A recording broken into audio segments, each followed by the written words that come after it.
What is up, Heffas and friends? Welcome to another episode of Java and Journeys with Jillian. If you're new here to this channel, how are you? My name is Jillian, and welcome y'all to the very last leg of our London journey. We are now at Heathrow, heading back to Orlando, connecting through JFK in New York. So y'all, I pretty much have a whole day of travel. Fortunately, I got through security super smoothly. I literally was here first thing in the morning. So to give you all some context, I left my hotel around 4:30 a.m., maybe a little bit after that. So I'll probably stay closer to 4:45. Got here pretty quickly. So it's amazing. Like, even though I'm not an early morning person at all, sometimes I value leaving first thing because there was like no traffic, there was no difficulty. As a matter of fact, we got to London Heathrow a lot quicker than what I thought. Because leaving out, there was a little more traffic. It was in the evening. So it felt like it took closer to an hour to get to our hotel. This time it felt like it only took like less than 45 minutes to get over here. And because I did not want to feel rushed, y'all, anytime I'm going to the airport, especially when I'm unfamiliar and I wasn't really sure what it would be like coming out of leaving Heathrow, I just wanted to give myself plenty of time. So I actually don't have to board my flight for another couple of hours. So we are going to check into an airport lounge. Now, the Amex lounge, like the official Centurion lounge, is actually located in Terminal 3. I am in Terminal 2 because I am flying out JetBlue. But if you are an Amex Platinum card member, you actually have other lounges you have access to, which is awesome. So we're going to try this other lounge, y'all. I have the name pulled up, but I want to say it was called the Plaza Premium Lounge. So yeah, it is the Plaza Premium Lounge here at Heathrow. So there's actually two lounges that you can go in if you have a platinum card. So I'm going to check that out. So y'all, this is going to be an entirely new adventure for us because this is not a Delta lounge. It's not an Amex Centurion lounge. It's like just a part of the affiliated network. So, and I believe when I checked online, they are open at 5 a.m. which is perfect because right now, Heffas, it is 5:34. Buckle it up, Buttercup, and let's go ahead, check out Heathrow and see what this lounge is giving, as well as just gear up for a long day of travel. All right, so here is the airport, and you can see it is very empty. There are quite a few people here, and I'm sure there's probably some people that stayed the night here. I would like to look around just a little bit, especially while it's not crowded and while we have so much time before we check into the lounge. And I actually don't even know where the lounge is located. And so I'm trying to think, y'all, should we go right? Should we go left? Let's go left first because we have Joe Malone London, which I was so excited yesterday. So y'all, I actually was able to get a London exclusive fragrance from Joe Malone. It smells so heavenly. It's like this gardenia mixed with like a little bit of like a musk. So it's like more of an evening scent, but y'all, to me, it smells good enough to where I feel like I could probably wear it all day. It's absolutely lush. Looks like we have a bookstore here. And y'all, I was also able to purchase quite a few books. So when I travel somewhere, I don't always do this, but what I try to do, depending on where I'm at, is get a book written by an author who is local to that area. So I actually purchased a couple of books, two who are native to the UK. One specifically, because I can remember both, but one for sure is a Black author, so I'm excited about that. And then also another one I thought was really interesting to see the kind of like acknowledgement and recognition of Japanese authors here in the UK, which I thought was fascinating. So I actually purchased another book by a Japanese author. So I am booked out. I have 3 books, and it was hard because I wanted to pick more, because what I have found is that there are certain books that you can only get here. Like, you can't even really order them online. So I was trying to figure out between the space that I have, and y'all, we're gonna talk about that when we get to the lounge. I am going to do like a whole video, I think, just on some tips and best practices. I may have to break it up to a couple because I have learned so much through this international trip, because I haven't had a big international trip since before the Rona. So this has just been so illuminating, and especially thinking about how I want to approach the next trip. But while we're over here, so here is this, and again, we are in Terminal 2, which is where JetBlue is located, as well as a host of other airlines. Here's a restaurant here. This is also this Lufthansa, and I don't know if I'm saying that right, so please, Heffas, forgive me. But this is another lounge that is accessible if you are an Amex Platinum member that you can use. And so it looks really nice. There was someone who was just leaving, so I was just like, trying to, don't look at me being nosy. I don't want to be too nosy. But let's see, peering in. Yeah, so that one looks nice. So I was looking at the pictures because they posted some, and this one looks very clean, very like minimalist, very modern. I was more intrigued by the other lounge, and I guess we have plenty of time to go to both, but y'all, that's literally what's on this like top floor here on this end. Let's go ahead and make our way to the other end, just because I want to explore, and then we'll go downstairs just to get our bearings. So y'all, will tell you, the morning I'm trying to lean into some gratitude and check out this sushi restaurant that looks really cool. So this is sushi and fresh Japanese food. Looks really good. Let me tell you all, the morning, I'm like, you know what, have some gratitude. You're here, you're safe, like everything went well, you just made it through security okay. Y'all, we get to JFK, that's when we have to go through customs. So hopefully that goes well. Oh, here's like a little Discover London shop. Y'all, I have so many goodies and treats that I don't think I need to go in there. Part of me is like, do I want to tempt it? You know, maybe we'll poke in there. We'll poke in there for 2.2 seconds just to see if we're missing anything. Oh, you have a Lego Paddington. That's so cute. And they did have a Broadway musical of Paddington that had like a constant line on the outside. But yeah, let's see what other goodies are here. So y'all, a lot of these biscuits sound really interesting. We have a strawberry and white chocolate, milk chocolate chunk. Oh my gosh, the triple chocolate chunk, that looks really good. Or at least it sounds really good. But again, y'all, I have a few tins of biscuits. I have plenty of tea, but I'm like, let's just see if there's anything here that tickles our fancy. And I have some extra space in my carry-on. So we have like a few different types of teas, some more biscuits here. Again, these all look good. I'm not as familiar with this brand, but there's so many tea brands here in the UK. And then of course, you all saw we went to Fortnum and Mason, that they have these tins here. So this is good to know. So if you ever find yourself in a bind, you're like, oh shoot, I didn't have time to go back, or I wish I would have gone to that place, but there was an opportunity to. Sometimes in the airports, they'll carry like a few varieties or flavors from that particular brand. Fortnum and Mason is so popular. And y'all, I didn't end up, I was like looking at these tins and I wanted to try some of these biscuits so bad, but like the tins are so tall that I'm like, I wanted to just get something that's a little bit more practical. Now, yeah, y'all, so I may even have one of these tins at home. You can get these from World Market for sure. So I would pass on these kind of like more basic Fortnum and Mason tea flavors. And I would go for something like this because I actually have not seen these in the US at all. Here's some more. Again, y'all, we have so many biscuit flavors. This is really cool because this is a musical tin, which I think is pretty awesome.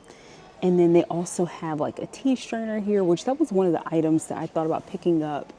And I just completely kind of like half forgot because I was trying to prioritize so many other items.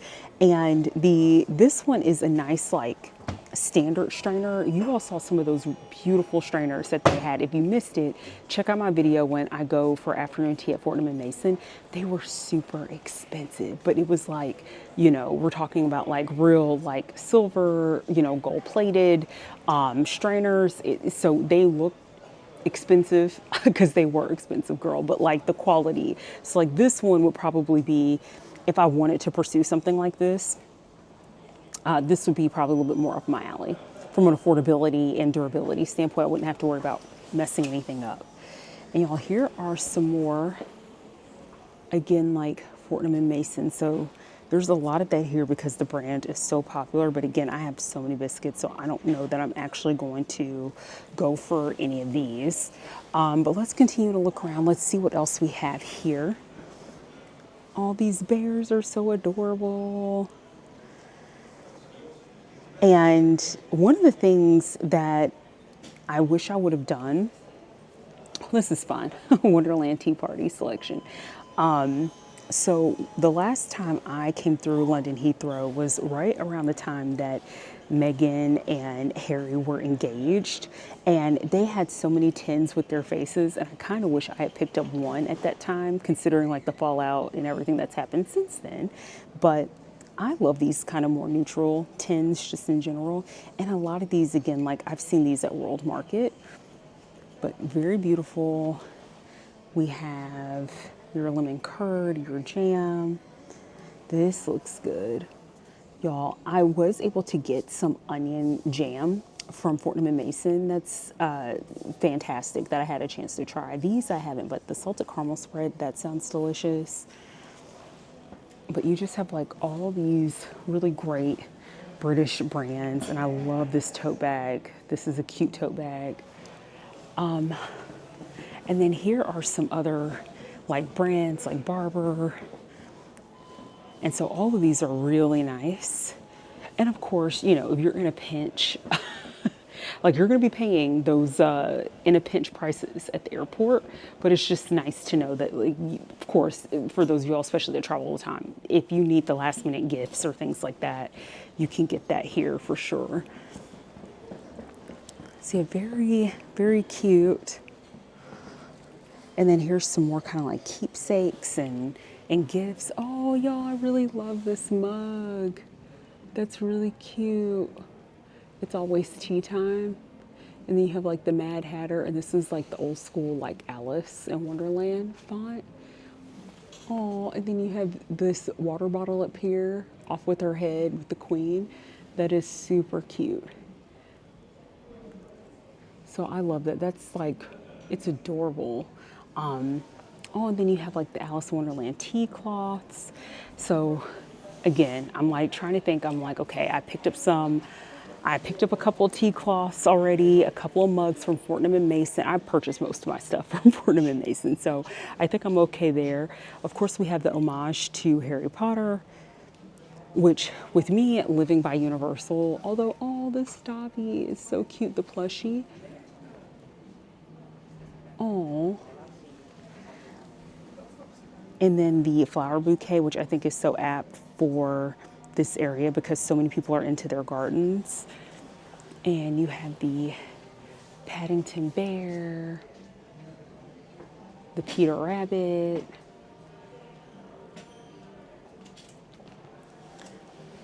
Should I get a Foxy Bunny? Excuse me. Overall, so cute, y'all. So that is one of many shops over here. I'm sure they have these kind of like gifts from London. And then we have, of course, like the duty free where you can get like your gins and everything, which this is a good time to actually buy those things because, you know, I think with duty free, you don't have to pay the tax. But like, y'all, here's the thing, because part of me was like, oh, I want to go back with like a gin because, let me straighten my glasses here. You know, London is known for their gin. They have so many gin varieties and flavors. So the best gin is in London. But y'all, I have Bombay at home. I don't really drink at home a lot. Like I love just going out and having a good cocktail, even though I know that that's at the detriment of my wallet. So yeah, I don't think I'm gonna pass on the alcohol.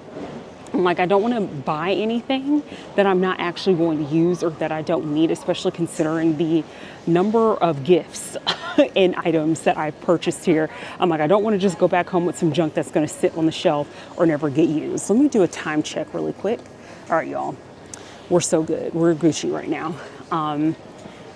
It is 5:46, and again, my flight doesn't start boarding until 7:30. So we're going to continue to look around. And if you're just tuning in, don't forget to like, subscribe, and share.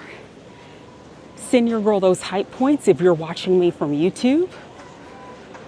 But we are just looking at what Heathrow is giving in Terminal 2.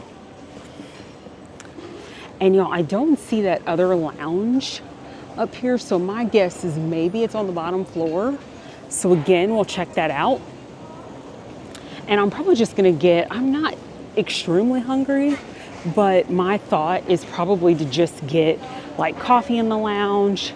It's going to be a 6-hour flight, I believe, from here to JFK. And then it'll just be like a couple hours to go from New York to Florida.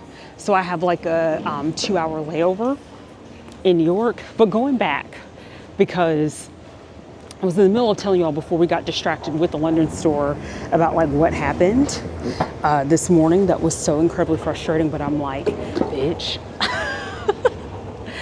bitch, just practice some gratitude. So there is this app that they have here if you want to reserve one of the black taxi cabs, and you can also reserve standard cars too, which is really awesome. I didn't know, I mean, because of course, like, I don't think Uber is as big of a thing here, but they have a few other ride sharing apps. And y'all, I'm going to pull over just so I promise you we're going to get to the story. But I'm like, I want to tell you specifically what this app is called, just so you all know, so you can just be aware of my experience. So I'm like, buyer beware, because I don't know that I'm going to use this app again. All right, y'all, let me pull it up. Okay, so it's called Free Now. And how I found out about this app was that my friend and I were in one of the black taxi cabs, and the gentleman was like, hey, you can download this app. You'll get, a discount on your first ride. And because our ride was like less than 20 pounds, basically, we didn't have to pay for it. So I was like, oh, that's cool that like your first ride, you get 20 pounds off, but you have to book your driver through the app, or they have to be able to connect through it. Work. So I was like, you know what? I'm just going to use this for the taxi coming here. Perfect. Y'all, here we are on the ground level. And while we're walking, we're going to take a little, actually, let's go ahead and continue to the left, and then we'll make our way around. Because again, it's so interesting to just see what they have here. This place looks good, Leon. Ooh, I love the way this looks. They have all the sandwiches. They have like some salmon with poached eggs. That sounds really good. But I go in the app, I book, and you can pick whether you want like a black taxi cab. You could pick a standard car. There's like a couple other options. So because it's myself and my friend who were traveling back, I went ahead and picked the black taxi cab because our bags, we just had like 4 massive bags along with our personal items and carry-on. So lo and behold, I book the taxi cab to come pick us up, and y'all, here's our little like luxe items right here. So here's Louis Vuitton, just in case you left your Louis at home. So I go ahead and I'm like, okay, look at me. Like, I'm prepared. I've checked in on my app with JetBlue. Like, your girl's feeling good. I booked a car. Like, everything is great. Should get here no problem. So about 4:22, I get a notification. It's like, your car is here. So I go and I look on the app, and baby, it's a Hyundai Ioniq. And I'm like, why is there a Hyundai here? And here's some others. So Terminal 2 definitely has, kind of like your standard, I would say more affordable items, and then your premium and luxury items. And Heffas, I've never done this. I don't know that I ever will. Maybe. Who knows? But do you actually buy luxury items at the airport? Drop down in the comments and tell me if you do. Because, like, I don't know. I'm like, do people actually purchase things? I mean, obviously they do, right? Now, something that I think is interesting, we have your YSL over here. I just think these items are so expensive that it's kind of interesting to me to go. I guess if you see something though, a bag that you've been looking for and haven't been able to find. So here's Harrods. And y'all, I walked into Harrods for like, well, Harrods actually has some cute stuff and some London specific items.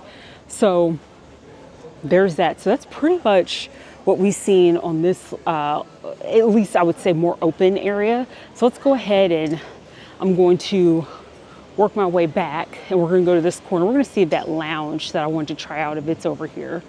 The YSL bags though are looking really cute. But anywho, I just kind of feel like it would be dangerous. Like I don't have money like that, y'all.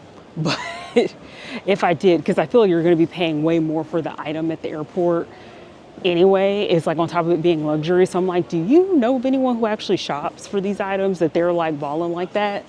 I mean, hey, you got it. You do you, baby. Here's Burberry over here, which of course very much fits into that London aesthetic. But y'all, so I go to the driver and I'm like, hi, yes, like I booked a black taxi cab. I'm not sure how you like received my reservation. He didn't really explain it that well to me. He was just like, oh, like, yeah, like it just alerted him or something. So I don't know. So what was unclear to me was, I don't know if the app just didn't clarify. Like to me, if it says black taxi cab, if you're not driving a black taxi cab, you shouldn't even receive an alert, notification, or way to even accept my reservation. So anywho, so I said, hey, can you please cancel? And he says, okay. So of course, I don't see that he's canceled in the app just yet. So y'all, I then get like a notification that, oh, you didn't show up to your drive. So therefore we're charging you like 10 pounds. It's like 10 or 12 pounds, something like that, as a no-show. I didn't want to cancel on my end because I saw when I attempted to cancel that it was going to charge me a fee. So I'm like, he as the driver, after I just explained to him, should cancel it so that way it knows, because there wasn't a way for me to put that like it wasn't my fault that I'm not using this driver. So you best believe I will be disputing that charge with Amex. So it was just a little irritating because I'm like, and there wasn't like a way for me to quickly like have him cancel and then I book someone else, because I'm like, I don't know how long it's going to take. I've never used this app before. So I'm like, I don't know how long it's going to take to get a black taxi out. And oftentimes anyway, you don't need to reserve. They're always like taxi cab, like unless it's a special event or like something, a place you have to go to with like some urgency. You need to know that, y'all, just in my glasses, you need to know that you have that car reserved.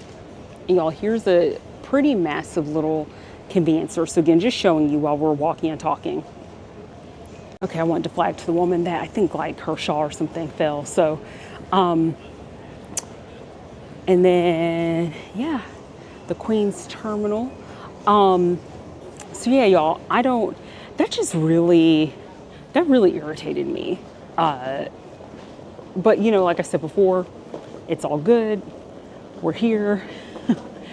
There's a flight right there, y'all, for Singapore Airlines. It's kind of cool to see the planes over here. We are at gate A17. So I guess while we're out and about, let's check and make sure, because that gate actually changed. I received a notification about that. So I'm like, you know what, before we actually check in anywhere, let's make sure, because you all know, if you've seen me in my little travel videos that I talk about all the time, that it's important to make sure you verify your gate before you do anything else, unless you're like in a mad rush and hopefully your gate, what it says is the actual case. And again, I'll show you all a little bit of the views. I was gonna say very clean. So a few things here. But let's be real too, like it's first thing in the morning. So there's not as many people over here. All right, y'all, and our gate should be over around the way actually. But yeah, so that was just irritating. So I don't know, when I tried to use the chat support for assistance, y'all, it was like an AI bot and it was not answering my questions. The only thing it kept saying was that it couldn't find my reservation. So I'm like, that's fine. I'm just going to dispute this with Amex directly if I actually get charged. Because right now it just shows as pending. Let's see, y'all. I think we are further up. So yeah, it was just very like irritating trying to get my bearings. And I wanted to get that discount on the taxi because y'all, let's talk about that for 2.2 seconds. Anytime you are traveling, I don't care whether it's domestic, I don't care whether it's abroad. I will say in general, when you are coming from hubs, especially like this, and let's see some of the, I always like looking at the views because some of these airlines I've never heard of. So let's check this out real quick and then I'll finish my point. But yeah, look at these. So I think that's our plane right there, y'all, the JetBlue plane right there. We have Air Portugal. I think there's like, I think Turkish airline. So it's so interesting seeing all these different carriers. So it's going to be expensive. Just buckle it up, Buttercup. Get that wallet out, get your coin ready, because anytime you get rideshare, anything from the airport, you're going to be paying more. I don't care where it is. Like I know the many times I've gone to Seattle, if I am getting a Uber and I'm leaving SeaTac, it's expensive. Going to and from SFO when I'm in San Francisco, it's expensive. Well, here's our gate here. Let's see. So just be prepared for that. And if there's ever an opportunity to, let's see. Okay, so I don't see anything about like any notes that is ours, but that has to be it because we saw the JetBlue plane. So I just think because it's so early, they haven't posted it yet. And of course they're not boarding or anything, but this should be it, y'all. Because our plane was literally, let's see if we can get a better view of it. Our plane is literally here, which is a good thing, which tells me that hopefully we should leave on time. So yeah, y'all, like, okay, here's another angle and a view. Oh, it's Brussels. So that was the plane that I was in front of. So check that out. So there's Brussels, there's JetBlue right there. So that should be our plane. See, I think we're good. This is just so interesting. So I was hoping, I was like, man, like if I can get 20 pounds off this fare, that would be nice. Because when we got one of the taxi and it's so easy because they're just lined up at the airport. And if you happen to miss what that experience was like in that video, check out my sort of like day one, although it wasn't like a full day one, I should say my arrival to London, because you'll see that. But y'all, the cab fare was like, I want to say it was close to $100, but once that translates to USD, baby, it was like around $158. It was something crazy because of the currency and the exchange. So y'all, I was just like, I was just in shock because I'm like $150. But I even thinking back to like being in Houston, for example, when we went to DreamCon last year, I want to say my Uber from the airport at Houston to my hotel, it wasn't $158. I want to say it was probably like $80 or somewhere around there. So just be prepared that anytime you're taking rideshare, I hate that it's so expensive. And I didn't see that other, so y'all, let's see. So I actually don't see that premium unless it's the Aer Lingus. Oh no, Premium Plaza Lounge. So that's where we want to go. That is A3. So let's head over there. Because I'm like, I did not see that lounge. Okay, elevator to lounges. Okay, we are going to A3. So let's see, because it's saying, because I'm wondering if we need to go. Y'all, I have a terrible sense of direction. Y'all are gonna be yelling at me on this video like, girl, what you doing? I just wanna make sure it's not pointing to a different, let's see. Okay. Let's go down here. But like we were just around this way and it wasn't there. So here's the Starbucks, here's a bunch of shops right here. So what I'm a little bit confused about is I'm like, does it want me to go back and then make a right or make a right right there? Because that's where all the gates are. So I think we actually need to go back and make a right. And again, we have time. So it's okay if we wander around and like, I'm actually okay. No. Okay, it's pointing this way. Here's another sign, y'all, right here. And we want to get to the lounge in A3, the Plaza Premium. All right, cool. So it's pointing this direction. So we're going to continue to head this direction. But yeah, it's so expensive. So if anyone has any tips or recommendations, I guess it's like build friendships in different area codes. Because like, it's just so crazy expensive. So I was just a little irritated because I really wanted to save a little bit of coin, but that's okay.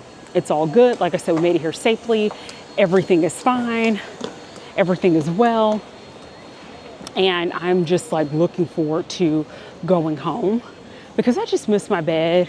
Of course, I miss the co-producer, the OG co-producer, my hubby, because I haven't actually had a chance to spend a lot of time with him because it was weird. Like, I've been gone for like a week and a half, y'all, because I was in New York, then London. He had a trip he was on with a friend prior to when I left. So we really haven't been able to spend that much time together. So it'll be nice to see him, see the Miley baby. Of course, see that Heffas, my sister. It's just good to be in the comforts of home. So we are heading to A3. We're gonna keep walking back. There's the Plaza Premium Lounge. So y'all, we'll see what this is giving because there's a little bit of a line. If it's not as nice as, I'm like, let's point the camera up. If it's not as nice as I would like it to be, or if it's really crowded and busy, then we'll head to the one upstairs because that one like literally did not have a queue at all. So let's check out the Plaza Premium. All right, y'all, welcome to the Plaza Premium Lounge. We have the bar over across the way. We have a lot of seating here. Here's the bar. Let's go ahead while we have our stuff with us. Let's take a look and see what they have. This looks like some sausages here. We'll be avoiding that. Again, y'all, I'm not like super hungry, but part of me feels like I should munch on something. But these are all just like very basic items. You have like muffins, danishes, croissants, breadsticks. You have, it's interesting, you have a salad. Over here, some yogurt, cheese. And then if you want like your standard, like there's your cereal. Okay. So here is this.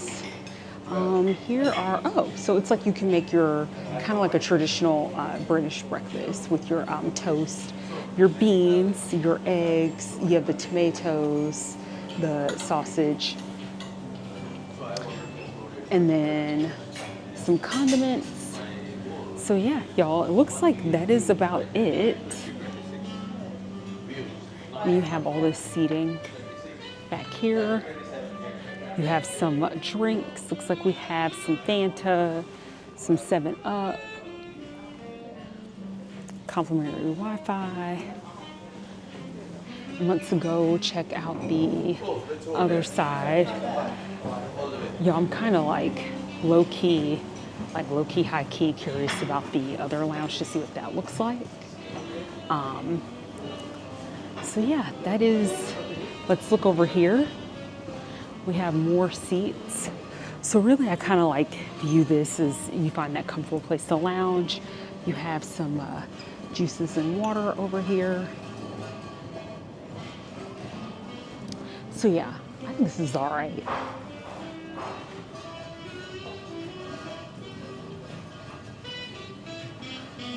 Y'all, what do you think? Here we are. I'm trying to think of like what should I do? What should I do? Maybe have a seat first. So let me check out. Okay, this seat looks okay. So y'all, first impressions. She's all right. Now I do like the fact that they have a lot of comfortable seats. The food looks okay. Now I haven't tried it, so let me not judge it. And I'm not gonna eat beans and toast before getting onto a plane. so in terms of, I've had some excellent meals while I've been here, but I have not had any traditional English food the whole time I was here. Like in terms of when I say traditional English, like the English full breakfast, the like shepherd's pie or any type of pie, a pasty. I didn't have any of that, which it was just so hard to fit all of that in because there were so many great meals that I've had. I only had like maybe one, like I didn't have anything that was terrible during this trip. I had some stuff that was okay. But most of the meals I had were really, really, really good and solid. Y'all, low key, I kind of want to see what the other lounge looks like because I'm just like, this is all right. The other one looked very sleek. This one feels a little eh. So part of me is just kind of like, I only have like an hour, I think, y'all. Let me actually look at the time. Yeah, just an hour. So I'm trying to think, do I want to hang out here? I probably should just let it go and just hang out here, but there's another part of me that's like, I kind of want to check out the other lounge. What do y'all think? Should we go check it out? I don't know if because they scan my pass if they'll allow me to go to the other one or if, I haven't tried that. So, okay, I'm going to think about it. Y'all know I'm incredibly indecisive, but I'm also not incredibly hungry. So part of me is like, maybe what I'll do is just hang out here for a little bit and then maybe about, I don't know, maybe like 30 minutes before boarding, go ahead and maybe try to grab. They had a couple of coffee places. Of course, they had the Starbucks. There was a couple other stands that looked interesting. So maybe go there for some coffee, maybe pick up like a snack if I do get hungry on the plane. I actually don't know what to expect with JetBlue. So let's get into that for 2.2 seconds while I'm sitting here trying to think about my life choices. So y'all, JetBlue, I love JetBlue. I have flown them before, but it's been a while, and particularly they have more of their hubs located in the Northeast. So the only time I ever get a chance to even think about JetBlue is if I'm flying to New York or flying somewhere in the Northeast region, and they tend to be on the pricier side. I, of course, would have preferred to have a direct flight to Orlando, but I think because of like maybe the timing, I think it was more the timing than anything else. I wanted to make sure I got home at a decent hour and not like at midnight or something crazy like that. This seemed like to be the best option, and for the price, because I went ahead and I'm going to be flying like their premium economy this time, y'all. So I'm looking forward to that. I bring that up where I have flown or used their premium economy seating. I've also, one time, so this is when I first got my big job that I'm in right now. And I say big job only because it came with the nice little coin. When I got the offer, I upgraded my flight. I upgraded my seat to first class. First class on JetBlue is nice. The premium economy is nice. The first class is nice. And it was just fun to be able to do that. And granted, though, I was flying from like Connecticut to Florida. So it was a short trip, but like so comfortable and also very affordable again, because it was such a short leg. So what I have found, if you were someone where you're like, oh my God, I want to be a part of that first class flight, but I don't have the coin, I find that it's sometimes a bit more affordable to get the first class seats or to upgrade to those if it's a shorter leg, right? Because for like the longer haul flights, it's going to be so expensive to do first class. But y'all, that is like my goal one day. And I think especially after coming off of this trip. And this reminds me of like something that I'll talk about going to, because again, I love Virgin Atlantic. I have had great experiences with them. I just think for long haul flights, I don't know that I would recommend doing economy unless it's like, you're like, yeah, I'm good with it. Because as you all saw, I'm a short person, granted, but I didn't have anyone sitting next to me in that middle seat, thank goodness, because it was a nearly full flight. I was able to stretch my legs out a little bit, but the seat was so not comfortable and the food was horrible in the economy. So it made me think that like, if I can swing it, if it's truly like doable, that I want to do for long haul flights, either premium economy or above. But it's not going to be a deal breaker for me. If I want to go somewhere and if economy is the best that I can do, then what we care more about is the destination than the flight. The flight is very temporary. So, you know, it is what it is. I feel very blessed that I can even afford to go anywhere, especially with the things that are happening in the world. So speaking of which, just doing a quick check-in. How are you doing? How are y'all doing out there? I hope that you're staying safe. And all right, Heffas, trying to think what I want to do. I think when it makes most sense, so like this is a good like learning experience. I think I'm just going to chill here because we really don't have that long. By the time I get up and leave and I go to the other one, it's probably going to take me, I would say probably about 10 minutes to walk to go back upstairs. So we're not going to do all that. I think I'm just going to chill here in this comfy seat for the next, like maybe, I don't know, 10, I'll say like 15 minutes. And then we'll head out. We'll go get some snacks and get ready to board our flight. A few moments later. All right, friends. So I thought my boarding was like at 7:15. It actually isn't until 7:30. And so I have like an hour to kill. So I've just left that lounge because I did not like the vibes in there. It just felt a little, y'all, this is just me. Again, this is your girl talking champagne taste on a Starbucks budget over here. I felt like it just felt worn. And I don't know, it just, nothing really looked good to me. It was also very dark in there, which, you know, I guess is this time in the morning. Y'all look, the sun is like fully out. It's brighter. But I was just like, yeah, no, I don't like this lounge. So because we have like another hour to kill, I'm thinking it was less than an hour. I'm like, maybe I will see if I can take an escalator to go to the other lounge and just check that out and see. I'm trying to figure out, okay, I see the escalator that will take us like right over there. Cause I'm like, yeah, that ain't it. That is not it. The vibes felt so weird in there. And fortunately, I don't think this counts against anything because they have actually changed up their policies with Amex for crowd control purposes.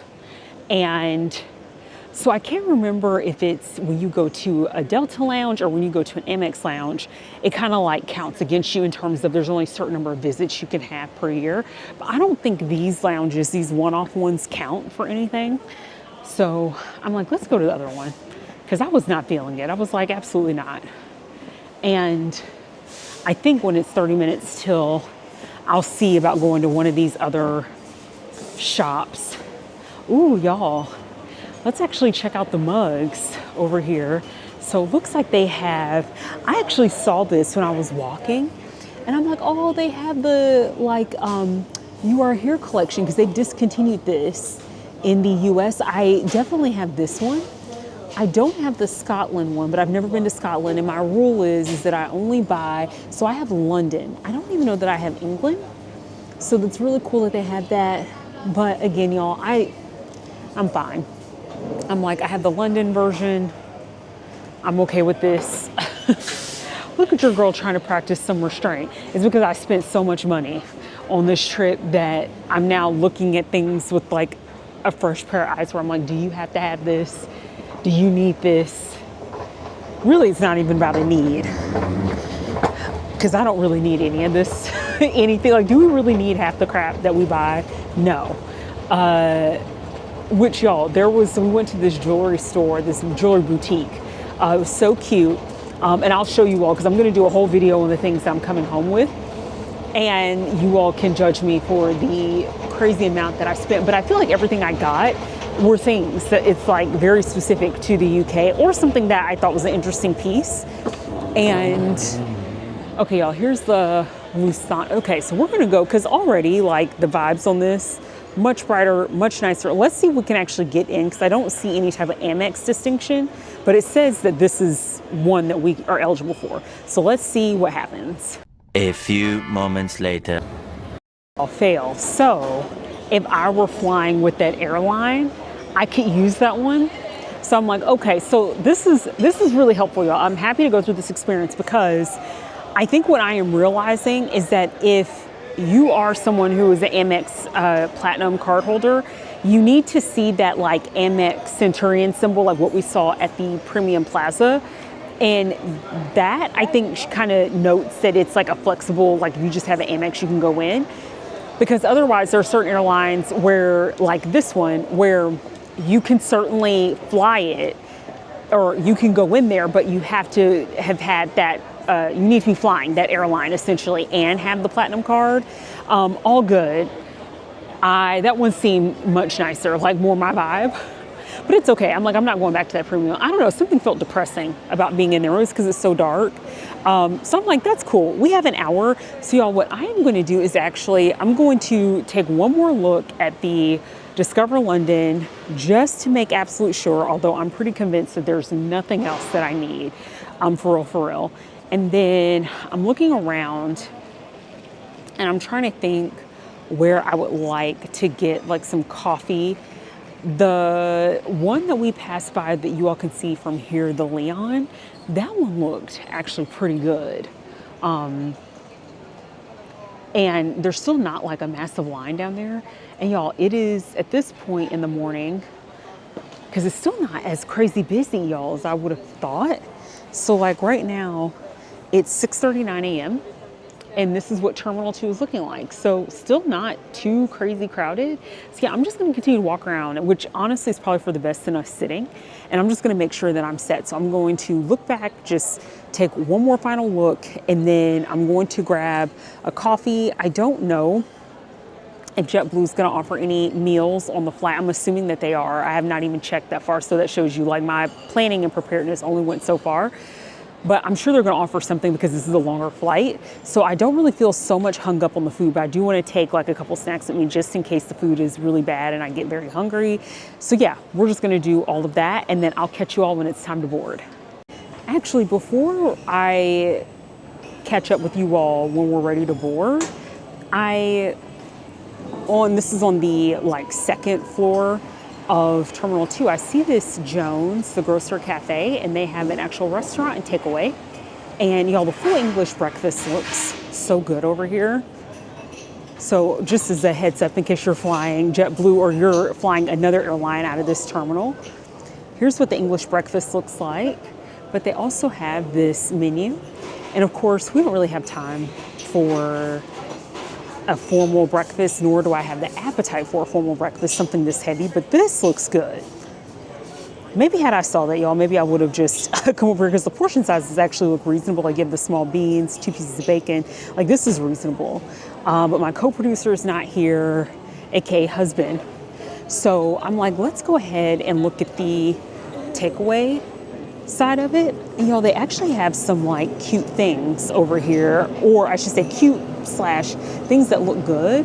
So I was looking at this Belvoir sparkling elderflower. It looks like they have a ginger beer as well as a raspberry lemonade.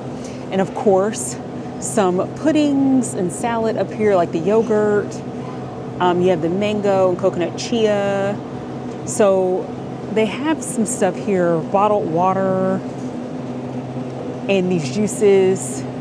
So I think what I'm going to do is actually grab this elderflower drink here, because this one, and let me triple check, I don't think this one has like a ton of sugars in it. And I'm like, I've never had an elderflower drink. Let's see, 100 mil. Okay, this is 275 milliliters. So, okay, so the sugar still is not that bad. So yeah, I may try this just because that looks really interesting. And then in terms of the food choices here, I mean, look at all these sandwiches. And again, I don't have a massive appetite right now, but something that I saw that caught my eye, the chicken avocado sandwich, of course, looks bomb. But I was looking at the smoked salmon bagel and I'm like, that looks great. Like it's not massive. It has all the fixings that I like.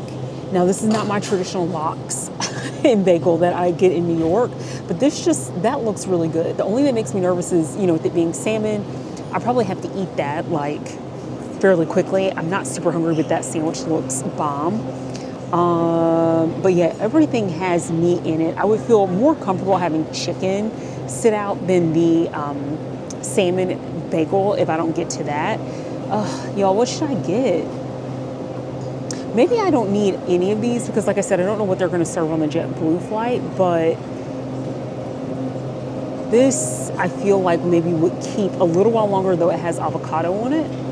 and it's toasted. It has a garlic aioli. That's the only thing. I don't really like a ton of garlic aioli, but I think it's, I'm wondering, well, no, that looks like butter because I think they toast all these sandwiches. Okay, so I think that answers my question. I think I'm going to go for this salmon bagel just in case, y'all. And they also have some more sandwiches over here. Well, here's just like a cheese and pickle baguette. The sausage and bacon muffin. Y'all, all this looks good. And then look at the desserts. I'm not going to get any of this. I'm trying my best. Oh, they have a Victoria sponge, y'all. Here we go. Victoria sponge cake. The carrot cake looks good. Some croissants down over here. Okay, and they have coffee. So let me go ahead. Let me get my drink. Let me grab a coffee. I think I'm gonna go for one of these sandwiches just in case the JetBlue food is just not cutting it. I think I'm gonna go for this salmon.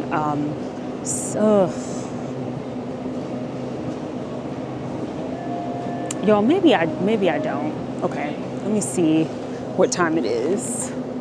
Okay, it's 6:57. I have 30 minutes to make a decision. Okay, so I'm gonna see. I'm definitely gonna get the elderflower drink. I'm gonna order a coffee and TBD on the sandwich. All right, friends, quick, because I was like, let me try this out before I take this stuff on the plane, and it's like I hate it. So y'all, the Victoria sponge, I went ahead and got it, girl. I just did it. This is bomb. I was afraid that she was gonna be dry. This is really good, y'all. It's delicious. It's moist. It has great flavor. And because I didn't really get a chance also when it comes to like your quintessential British desserts, a Victoria sponge is a classic. When we went to Fortnum and Mason for our afternoon tea, we got so full, didn't get a chance to really eat a lot of the desserts, took them home. And honestly, I'm just gonna be real with y'all. If you take home the desserts, right? Because obviously the sandwiches are perishable. You should eat those like right away, especially if you don't have a refrigerator, like I would say consume within a couple hours. And if you can't, you probably need to toss it. But didn't get to the desserts fast enough. And I think when we got to the desserts, which was probably like 2 days later, they weren't really that great. As a matter of fact, like one was kind of like melted down. Other one, I dunked it in some tea and it was good, but it was a little bit on the dry side, but it's because we didn't eat it right there at the restaurant. The Victoria sponge makes up for that, so that's good. I'm gonna put that in my little carry-on bag. I haven't tried the elderflower drink yet. We'll try that during our flight. Y'all, the cortado is really bitter, so I feel like it's a little under extracted. I'll show you what that looks like. So it's here. And the cortado, because it is very bitter, this with the sponge is really good because the sweetness of the sponge helps with the cortado, but on its own, the cortado is way too bitter. It's not creamy at all. I'll try another, and also cheers. Thank you for joining me on this flight back home. Ooh, yeah, y'all, she's really, really bitter. So I think what I'm gonna do is I'm going to toss the cortado. I'm gonna put the sponge away. I'm gonna save the other drink for during the flight. And then I may go over to Leon, because I can't recall if they have coffee. There's also the Starbucks. So maybe I'll just end up ordering a Starbucks and just going with the Old Faithful that I know is gonna be good, because I don't wanna spend any more money on coin, or spend coin on coffee. Coin on coffee that isn't good coffee, and not that, y'all, I have a love-hate relationship with Starbucks. I love merch. And some Starbucks drinks are really good, but a lot of them, like all tea, no shade, are insanely sweet, bitter, depending on what you get. So the coffee beans are over roasted. And there are some Starbucks drinks that are excellent, but a lot of them are just, to me, overpriced, too sweet, over roasted, depending on what you get. But you know, when in Rome, or more appropriately, when in London. So I may actually go over to Starbucks and get a cortado there, but I'm going to see what the Leon has. And then we'll get ready to head over to board our flight.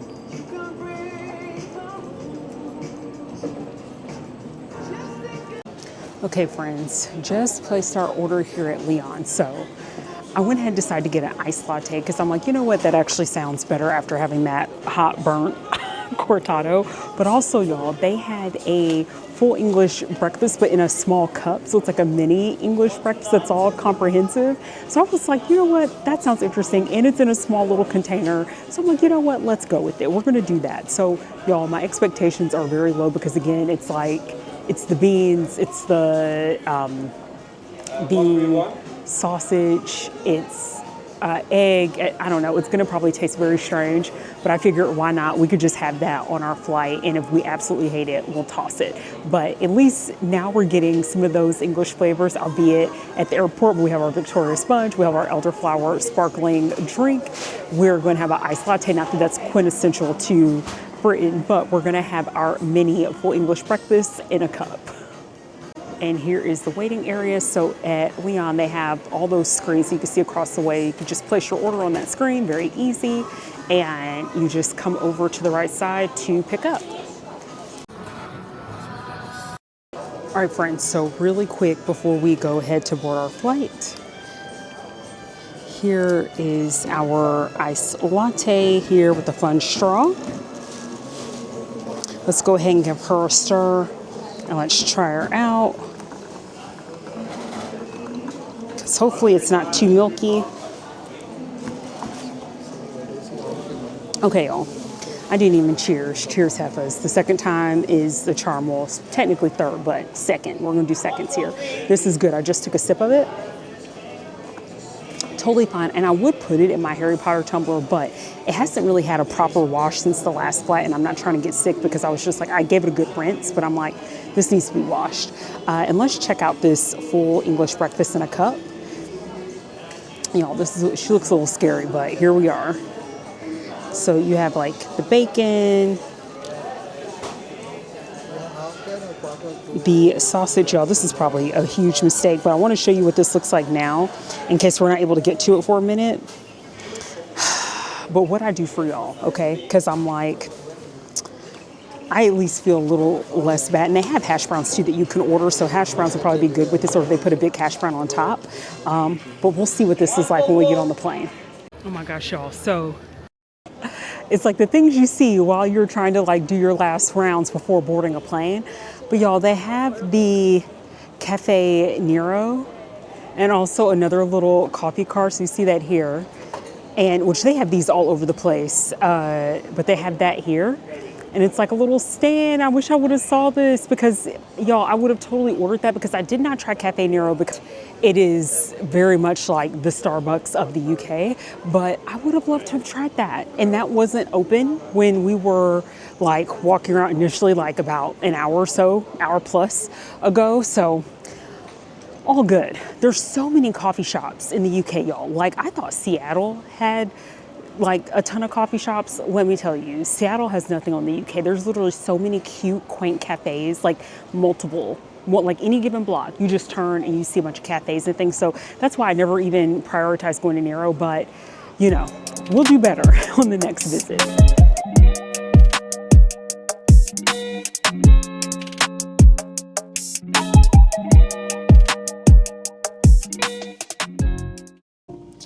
All right, y'all, so we have just boarded and I had my hands full because it's like I was trying to hold my passport as well as my little carry-on and the coffee.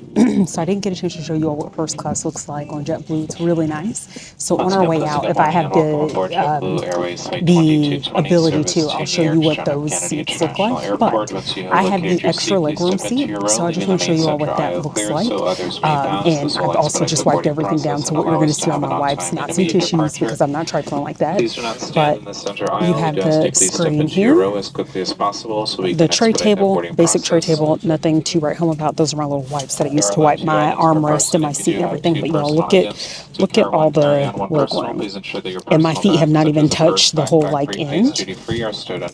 And then let me show you all what the seat looks like. So you see this right here, it's the extra legroom, even more space. So you have like the little cushion here, you scroll down, and then JetBlue gives you like a little blanket. I probably won't be using this, but you get a blanket there, and y'all, this was set up more neatly. It's just because I wiped everything down, but you have this little earplugs and eye mask.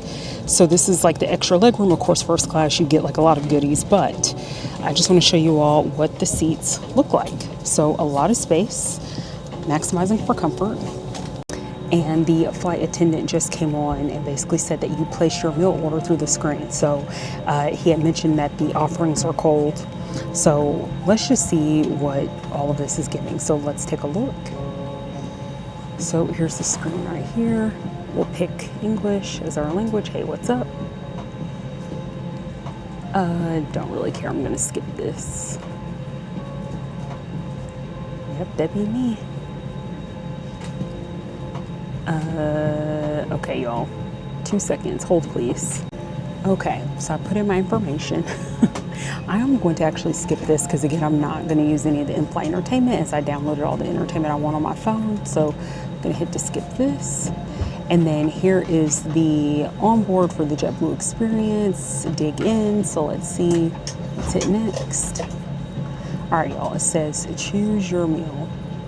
So it looks like we have like watermelon and tahini and then carrot cake complimentary. Let's go ahead and click design your meal. Okay, so this is, I guess it's mostly breakfast. So let's do, coconut yogurt parfait, or do we, y'all, what do we want to do? Let's do the,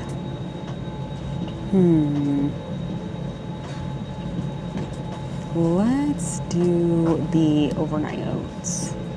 Okay, y'all, so that is going to have salted banana, caramel toasted. Okay, so you get to look. So let's actually look and see what's in the coconut yogurt parfait. So pineapple, compote, pumpkin seed, granola, toasted coconut, and lime zest. This one sounds interesting, but I'm trying to figure out which is the least sweet option. Let me look at this again. Salted banana, caramel. Ugh, y'all, I don't really want all that. Okay, let's just do the coconut yogurt parfait. I'll hit add. And then we'll hit done.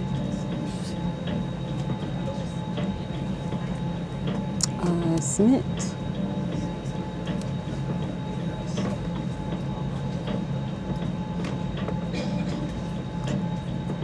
All right, and then it looks like, I guess we're gonna get some carrot cake and watermelon tahini. But y'all, this is what our order is going to be. We'll hit done. And so you can check out our beverage and snack menu. Order with the, okay, you can order this with the crew time. Let's just see what kind of, it's like while we're here. Let's see, complimentary. So let's swipe down. So it looks like, of course, with where we're seated, you get all this stuff complimentary. Let's see what else. Ooh, I'm probably gonna get the bubbly, y'all. Let's, we'll go down some more. Juice, okay. And then it looks like you get a complimentary like alcoholic beverage. So they have red and white wine. Looks like sparkling wine. So yeah, y'all, these are all the options. I think, ooh, black button bourbon cream. And of course we have like the gin, you have like all the little airplanes. So you can, if you're new to this and not true to this, you can get the airplane bottles, but you can also get like, if you want ginger ale or like a soda. If I go for, which I don't think I'm gonna do it, but if I were to do like this bourbon cream, typically with that, it's like really good with coffee. And So once again, this there is we JetBlue go. Airways flight. And y'all, happy days. So the flight is not full at all, which is astonishing. So my seatmate who was in my row, she was like, the last time I looked, it looked as if like all the seats were full. And I'm like, yeah, same here, girl. But no, our plane, like there's still a ton of seats. And I will tell you, when they ask about like, or if you happen to be on a JetBlue flight and you're like, oh, I want, like no one's sitting in the extra legroom seat, like I want to like move up, y'all, you have to pay for these seats. Now listen, I don't care. So like you do you, I mind my own business over here. So if I ever saw someone move up, I have my seat and that's all that matters. So I'm not gonna say it's like mum's the word, but they just made an announcement. So I'm just giving you a heads up. Just because you have like seats around you that are open doesn't mean that you can just automatically move. So just make sure you ask permission and that truly boarding has come to a close. But I'll show you all really quick because we haven't taken off yet, but like essentially y'all, like the two seats in front of me are open. Like look at this, y'all, we have a whole row. So I am stretched, I have my legs crossed right here. So you see, like with everything going on, we might be on the brink of World War III, but the Lord was like, it's okay, I got you, because I know this morning was a little bit tense. Jillian, first world problems. I love dibbling and dabbling in first world problems. You know, I may need to solve world hunger and poverty and those that are unhoused and really going through some things. But you know what, girl, don't you worry. I got you. I'll make sure to prioritize you this morning. So, anywho, y'all, you can't take me nowhere. Let's see actually what the view is out the window because I haven't looked. Ah, here we go. So we see JetBlue right out there. It's another JetBlue plane. But yeah, y'all, we are sitting very pretty right now.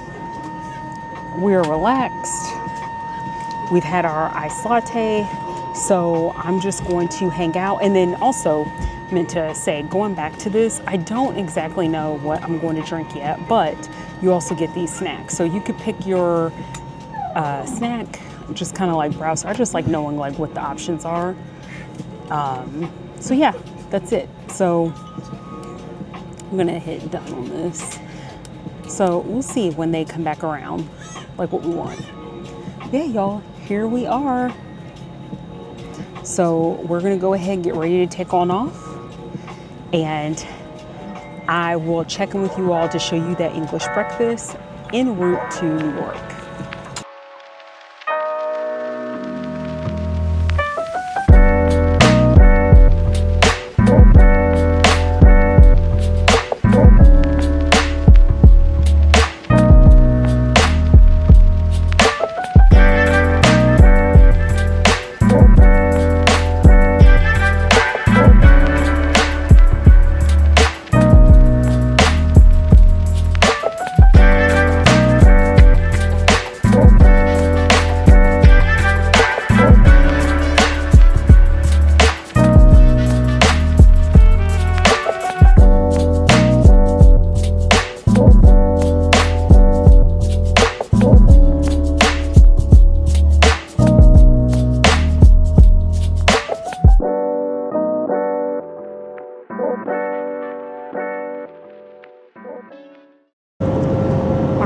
So our flight is going well so far. We're in full motion. We're in the clouds. Really nice. Y'all, I got Love on the Spectrum going on. Love this show. Just came out season 4. So we're continuing watching. Here is our English breakfast. I figured we could try that. And they brought over one of our first snacks here. We have these Tiny Tate's crispy chocolate chip cookies from Southampton, NYC. I don't know that I'm going to actually open these right now, but we're going to go ahead and get into this English breakfast, y'all, and see if it's any good. So let's see. Now, I'm a little nervous. And again, my expectations are low. It's actually still warm, which is good. But I figured before I start napping and I fall asleep, I'm like, let me go ahead and try this. And y'all have to be careful with like over-processed meats and everything. And so I doubt that I'm going to eat this full thing. But you see like a little bit of the chunks of tomato there. Here's our sausage. Let's just start with one bite of this first. Let's see.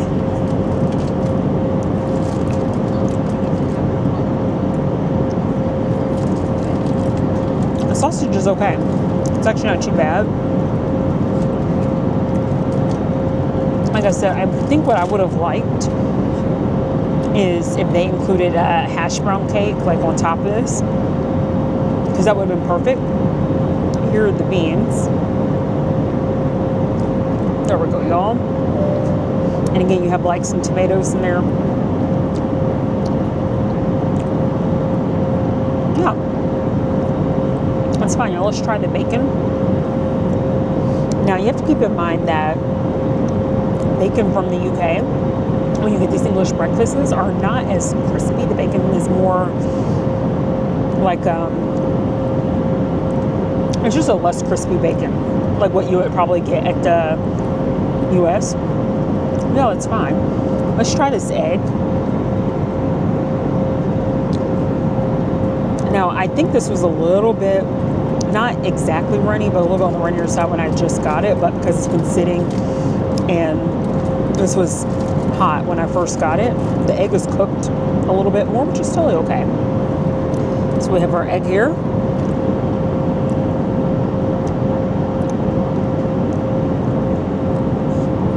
No, this is fine. I'm not mad at this. So like, I think Leon would be an interesting place to eat, especially I think if I were to actually like sit and be able to eat this right when it's hot. It's actually not terrible. And again, I'm happy that, oh, they're making an announcement.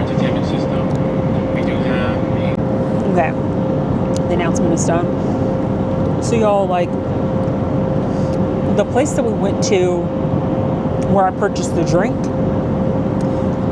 that full English breakfast looked good. And again, if my husband was with me, I probably would have wanted to sit down. I just didn't in the like lounge, and I know they had like a lot of these ingredients, and I probably should have just sat down and like fixed a little plate just to try it, but I wanted to get out of there. I did not like that place. It was too dark. The vibes felt off. But like, this is fine.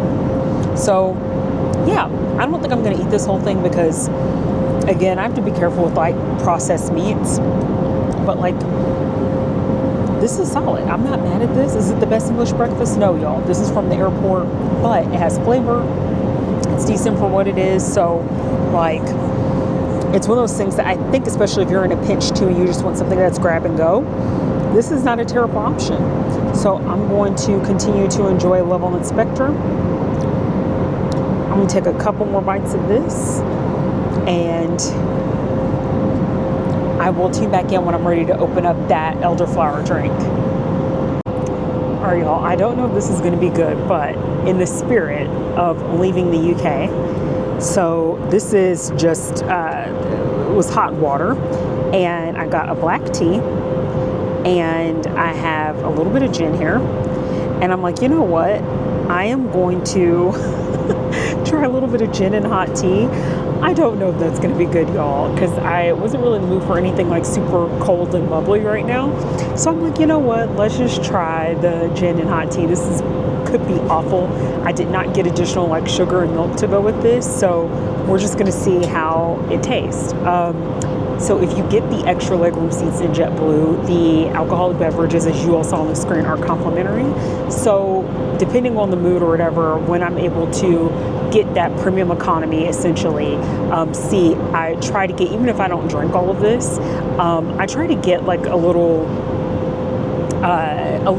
you know, a little something, because I'm like, that's what you're essentially paying for.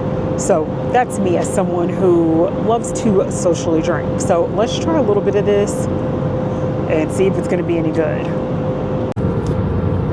I don't know, y'all. Let's see. Cheers.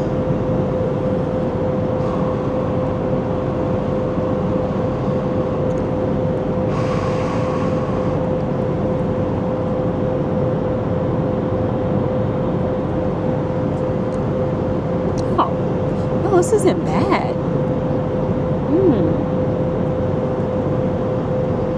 Yeah, this isn't bad at all.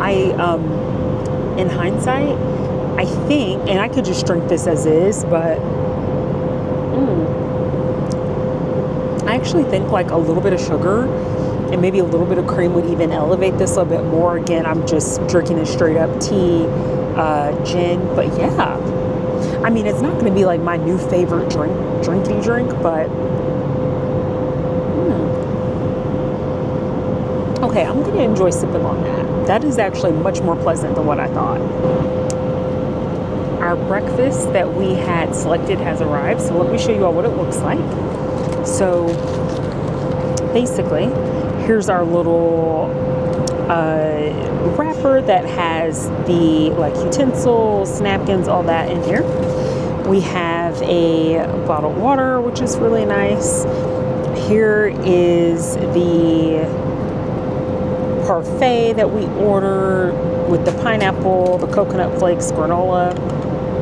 We also have, so those two additional like sweet treats. We have the carrot cake here, and then the watermelon.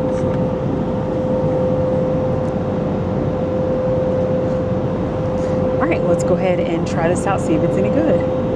Oh my God, y'all. Haley and Logan had their first kiss. I love the cast that they have. Of course, we have some reoccurring cast members from the previous seasons, but also some new ones, and he's a new one. And I just love that. Y'all, this is such a great. It's a great show. I love how he keeps calling Key and Sean. Like, he'll do that sometimes. It just like, I can relate to that because I can't even remember my own name sometimes. Y'all, the flight attendant came by, and this is like, again, going back to whole like, do not switch seat, like ask permission first. And typically if you've already paid and you're staying in your same section, so to speak, it's not a problem, because the woman who was sitting in my row who switched rows, the flight attendant walked by and she was like, where was she sitting at? And I'm like, girl, don't try to get me in trouble. But no, I was like, oh, she was sitting here, and the flight attendant allowed her to move. And y'all, I literally could not remember the term flight attendant. Like, I was like, the flight person, hostess, I don't know, y'all. Sometimes I blame it on the time difference and everything. I'm like, my faculties are just not all there. I probably need some more coffee. Maybe like lay off the gin. But y'all, I did not even use it. I'm not that much of an alcoholic, okay? So do not come for me unless you have a check for me. I still have like about, a little more than half of this. Let's only poured a little bit in there. Oh my God. She asked if he wanted to be her boyfriend. Oh my gosh, I love this. Y'all just love how real they can be on this show. It's like, listen, we don't have anything in common. It's not going to work. Hey, can I kiss you? I'm not going to like touch you inappropriately. Like, let me ask for permission. I love this show. I love this. Anywho, okay. All right, y'all. So here's our parfait. So let's just kind of like, I'm going to mix a little bit of this up. Okay. Let's see if this is good. Here we go.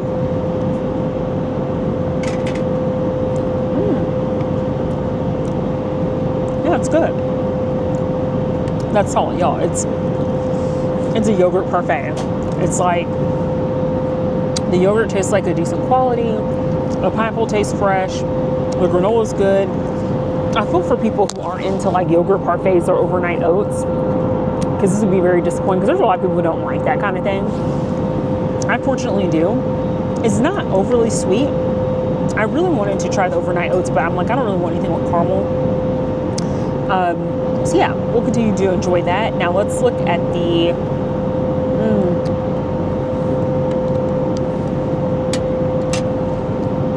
all right. If I'm not mistaken, this was like a carrot cake. Y'all, this is such a weird combination. This is just like a big sugar bomb.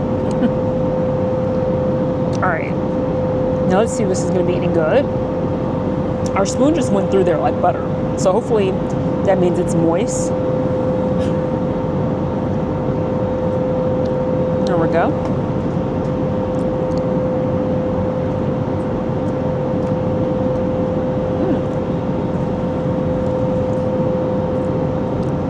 No, it's really good. Now, it's pretty cold, and my teeth are sensitive to like cold things, but yeah, it's moist, the flavor's there, it doesn't taste dry at all. So yeah, that's not bad. Let's try the watermelon.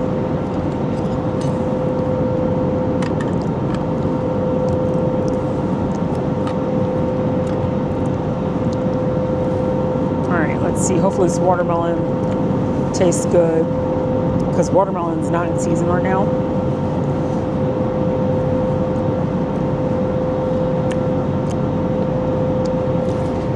No, it's fine.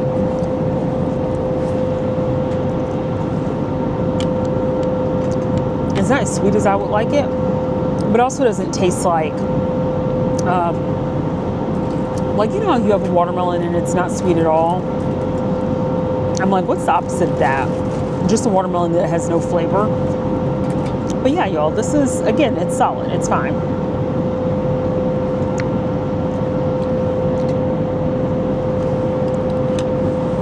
All right. So I'm going to take a few more bites, y'all. I don't want to consume this whole thing. Not because it's bad, but just because it's a lot of sugar. But I'm glad we have some water here. And y'all, that's it in terms of the meal experience, which is, I don't know, a little disappointing. Now, I think this is better than my economy meal on Virgin Airlines. But you know, we got to keep it real. I do love JetBlue. It's not like this is going to stop me from flying with them. I adore JetBlue, and you know what you get served, I know depends on like the time. Our flight is a total, I think in the airport I said about 6 hours, about a little over 7 hours. So I'm just a little surprised that this is it and there's no other like a hot lunch or anything. But yeah, this is all right. It's just not very, there's not a range of options, at least for my particular flight, this leg going from Heathrow to New York. JFK more appropriately. I just wish that there was more variety because again, I like yogurt, so this doesn't bother me, but like my co-producer would have not been able to eat any of this. Like I don't even know if he would have eaten the overnight oats. Maybe he would have done that. But yeah, I think more diversity of options. If it's going to all be cold, maybe like, I don't know, is there such thing as a good cold breakfast sandwich? I don't know. I just think there should be more options for people. I don't know what they're serving in first class, so maybe they have something really good and yummy there. But again, this is infinitely better than what I had gotten in economy class with Virgin Atlantic. So like I said, we're going to enjoy a little bit more of this. And then, y'all, I think I'm going to try to get some shut-eye, see if I can maybe get like an hour of sleep. I'll see you when we touch down in JFK. All right, friends, so we have about a little over 3 hours and 20 minutes left in the flight, y'all. I have been so knocked out. Then I woke up, went back over some episodes that I fell asleep on of Love on the Spectrum. And I just finished the next to last episode where Tyler proposes to Madison. Y'all, I'm like sitting here sobbing. It was so pretty. It was just such a beautiful moment. And Tyler picked that ring, baby. So I don't know, this show is just so great. So I have one more episode to go. So if you love Love on the Spectrum, jump around in the comments and let me know, what do you think about season 4? And also, what is typically like when you're traveling? It doesn't matter, y'all, whether it's in the car, whether you're flying, whether you're on a train, like what do you typically like to watch or listen to or read? I'm so curious. And also, just in time, we have another treat from JetBlue. So this is an ice cream. It's Stewed Salted Caramel. I have actually never heard of this brand, so let's try it out. Y'all, now I've switched over to something very bad is going to happen. Quite the quite the contrast, right? And what's really cool is the spoon, so to speak, is right up here. So let me go ahead and grab that. All right, y'all, so this is a very hard ice cream. They've had it like, you know, it's very clear in the freezer. It's not freezer burn or anything, but I can barely like get anything. So I may have to just let this sit out because y'all look, like I can't, it's so frozen. So I think I'm gonna have to just let this sit out for a minute. And I was actually just about to go get my little carry-on bag, which I'll probably get that in like the next hour or so, just so it's by me when we get into JFK and I have everything around me. But I'm gonna let that sit for a minute and I'll check back in with you all when it's had a chance to kind of unthaw for a second. Okay, so the ice cream has thinned a little bit. So I'm trying to do this with one hand so you can see. All right, so let's go ahead and try this out.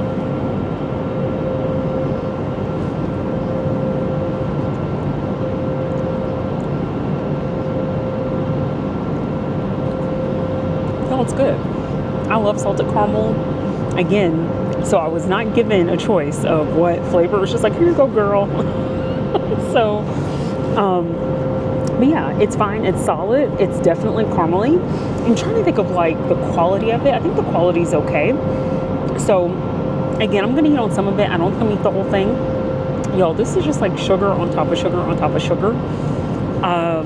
So, you know, that's all. I probably, when we get to JFK, I'm definitely gonna swing to get like a salad or a sandwich or something that I can take on that flight. And it's just so weird because I'm hoping, like, fingers crossed, customs won't be a problem. So let me tell y'all what I've done to prepare, which I did not know that they actually have this right now. So you can actually download, if you have like TSA pre-check and the global entry program, there's actually an app where you can go ahead and complete your declarations electronically, and you fill it out, and you can't submit it until you get to the port of entry. So for me, that is New York City, of course, so JFK. So once I get to JFK, I already have everything completed. I can go ahead and submit it. It was really easy, and you know, it's very self-explanatory. You go in there. I didn't even know you could do that electronically now via an app. So we'll see how that works. And supposedly, it's supposed to save you some time so that you're not having to wait to physically fill out a form and all that good stuff. So hopefully, we'll be able to just like zip through customs, fingers crossed, because our layover is about a couple hours long. I just want to like run to the restroom real fast and grab something to eat. Definitely need to pick me up, grab a coffee. And it's kind of wild to think about it because I'm like, so like our estimated arrival, which is weird because we left so early, of course. Like I've been up since about what, like 3:30, I guess. It's going to be 11 a.m. when we get to JFK. And then it's just like a couple hours that we have for a layover, which is why I'm really hoping, fingers crossed, to get through customs within an hour, so that we have some time to pick up something, hopefully something good, and move forward to then board our next leg of our trip to come home. So anywho, here's hoping. We have about 3 hours left, a little over 3 hours. So y'all, now that the ice cream is like really starting to soften up, it's pretty good. I'm trying to think, this is like a UK specific brand. Yeah, and like y'all, it's like all, well, are there any additives in this? Okay, there's a few additives. Y'all don't care about this. But sometimes I think it's interesting to look at these things. But yeah, I think that this is because of how the nutritional information is, I think this is definitely a UK brand. Yep, it's a UK brand. So yeah, not bad. You know, now if your girl could have picked, I would love like a chocolate or a strawberry, but salted caramel will do. So I'm going to continue to relax. I'm going to continue to watch the show, which is already getting my blood pressure up. And hopefully like prepare in the next few hours to descend into JFK. And let's not forget, we have our Belvoir Farm sparkling elderflower drink. I want to go ahead and actually open this because I think, you know, this will be the interesting part about going through customs in New York. And this is why I wish I could have just gotten a direct flight, but it's kind of like we are going to have to go through the security process again, but I think it's an abbreviated process since you're already in the airport and you are leaving one flight to connect to another. So, because I think I saw somewhere where it was like you may have to like collect your baggage from baggage claim, which is interesting because I'm like, that's odd because everything's tagged, and for sure when I was checking into my JetBlue flight, it was tagged for MCO. So I don't know how any of that's going to work. If it's going to be the case where I need to actually pick up my baggage, it's already tagged, and I just put it back on the scale to be, you know, shipped back again. So I don't know, y'all. It's going to be interesting. I have no idea what to expect. Again, I'm just hoping for a smooth process, but with the possibility of having to go through some abbreviated form of security after I get through customs, I'm like, let me go ahead and drink this because I would hate if they're like, you have to toss that, you can't keep it. So we're going to go ahead and try this together. All right, y'all, let's see.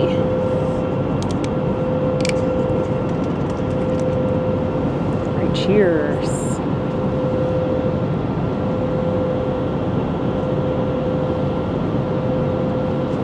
Oh yeah, y'all, this is really nice. You definitely taste the elderflower, and I think that it's very light. It's not overly sweet. This is very refreshing. This would be perfect. Ooh, y'all. Okay, that gin that we have, I'm going to add the gin to this because this and the Bombay gin, y'all, if I had some ice, this would be bomb. But yeah, okay. So bottles up, Heffas. Get your pinkies together. Yeah, very good. So I do recommend if you happen to see this, and of course it has some of the other flavors, give it a shot. You may like it. Friends, it looks like we do have a warm food option here on JetBlue. So they just handed over a pizza. We'll see what this looks like. And this is likely going to be our last meal because we should be touching down in JFK in like roughly an hour and 15 minutes. So let's like open this pizza up and see what she looks like. Ooh, y'all, I'm not gonna lie. She looked like she on the struggle bus. This almost looks like a fluffier cafeteria style pizza, you know, that you get for those of you all who have not gone to public school in the US. Our lunch is trash, like 1,000% is trash. This looks interesting. I'm trying to figure out, I'm like, is this like a stuffed, like kind of like calzone situation? Y'all look at this. Like the cheese is not even like really all the way melted at the top. But let's take a bite and see, maybe we can't judge a book by its cover. Maybe it's more delicious than what it looks. All right, y'all, let's see. I'm trying to move the camera.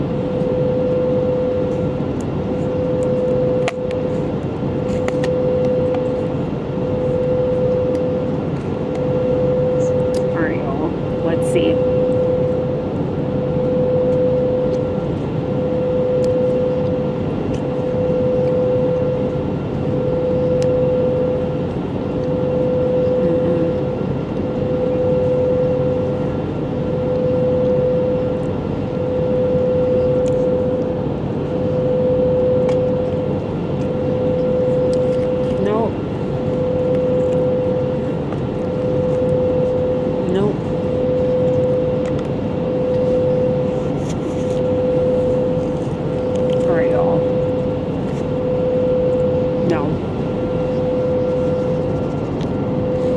No, y'all. It's just like straight dough. It's not heated all the way through. It's actually cold at the top. I mean, that cheese is not even entirely melted. I will say it kind of has like a wood fire taste, like toward the bottom. If it was cooked all the way through, it'd be a little bit better. It needs more sauce. It's just dough. I'm not eating that. That's probably actually the worst thing I've had. Even the breakfast option was a little bit better, but it's okay, y'all. Hopefully we'll get something really good from JFK. Because, baby, she ain't it. She ain't it.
Landed in JFK. We need to go pick up our luggage, go through customs, and go back through security again. Good times. All right, y'all, enjoy the views.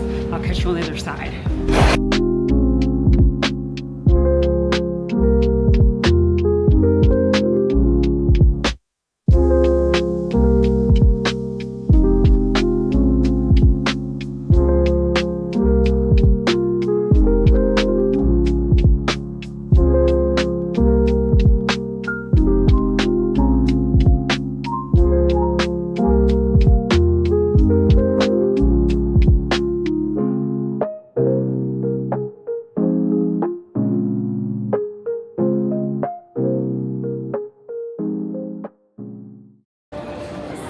Okay, y'all. So we have made it through customs.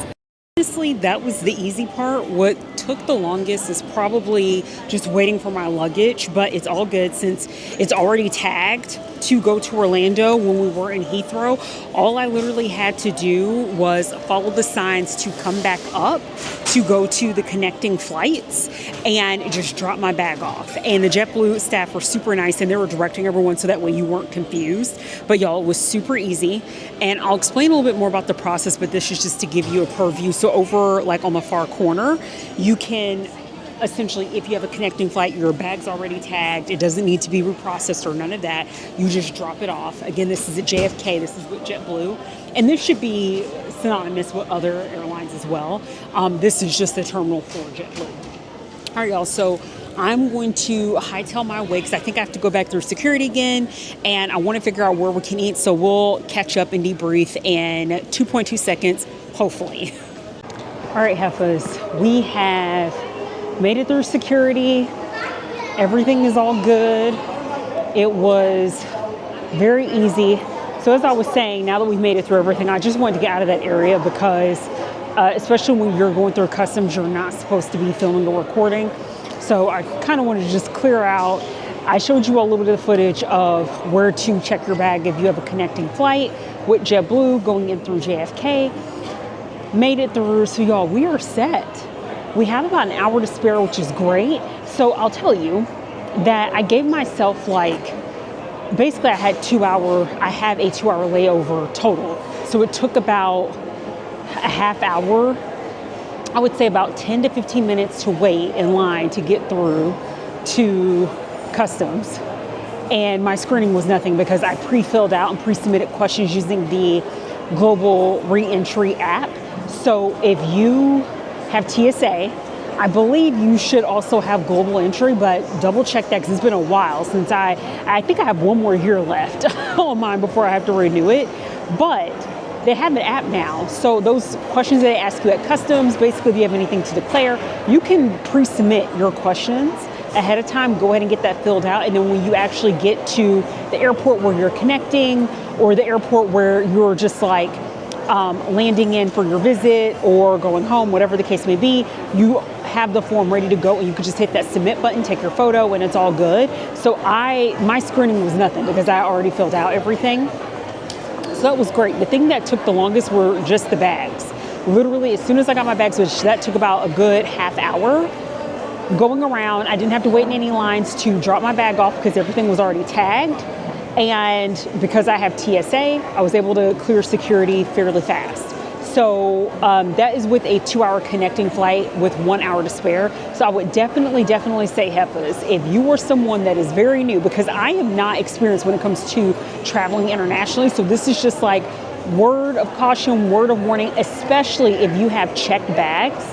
I would highly recommend make sure minimum you give yourself 2 hours if you have a connecting flight and you are coming from an international location, because you need to be able to give yourself time to clear customs and get your bag.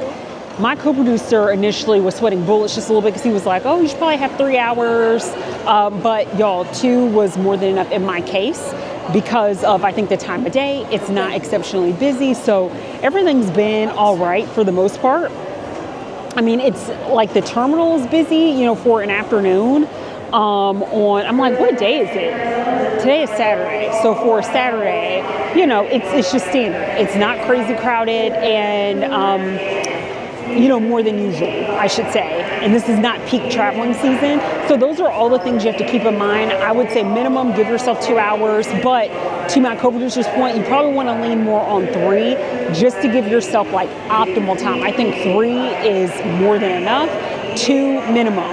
1 hour is not going to cut it because you will be rushing. This is if you have checked a bag. If you haven't checked a bag, you may be okay, but I would still say try to give, if you're booking your connecting flight or you're trying to figure out which flight to book, make sure that connecting flight gives you ample time. Okay, with that being said, y'all, we are in the JetBlue terminal here at JFK and not really a ton to look at. And it's been a while since I have flown from JetBlue. It's actually been, I want to say, a few years. So I don't remember what's all in that is in here. So let's just take a quick peek, and then I am going to try to figure out what all I want to pick up. So of course there's like little accessories, books and more. Here's a little Jamba Juice. All right, y'all, so we're just going to walk around, but I feel so relieved that that went as smoothly. And y'all, let me tell you, so I used Gemini to actually tell me what the process was, because my co-producer, I'm sitting here thinking I'm right. My co-producer was like, I think you have to go through security again. And I was like, no, that doesn't make any sense. Why would you have to do that? But no, like I used Gemini and word for word, it was correct. Everything it told me, y'all. I'm not saying the AI is perfect. It isn't. You always have to triple check. But my co-producer was like, I think you have to go back through security again and pick up your bags and all that. I was like, that doesn't make sense. Why would you have to do that? Your bag's already tagged. They should just automatically have it go to the next flight. But no, he was absolutely right. And luckily that process wasn't too crazy. Y'all, here's a couple more stores. And again, I don't need anything from the duty-free section. And y'all, I'm actually like low-key a little puzzled, because I thought the JetBlue terminal at JFK was a lot nicer. Like I thought I remember it being a bit more grander than what I'm seeing. But there's always a ton of construction going on at JFK. And who knows, they may have even moved the terminals from where it was at. But I just remember it being nicer than this. Like I'm just kind of like, there's nothing. I haven't really seen anything interesting. I'm just gonna go down here and peek around the corner. To all my coffee loving Heffas out there, did you all happen to see like a place where we can get our Java? I haven't even seen a Starbucks or a coffee stand. I'm gonna go back because I'm like, am I missing something? Because I thought that there would be more. Y'all, it's so crazy, the airports that you expect more from.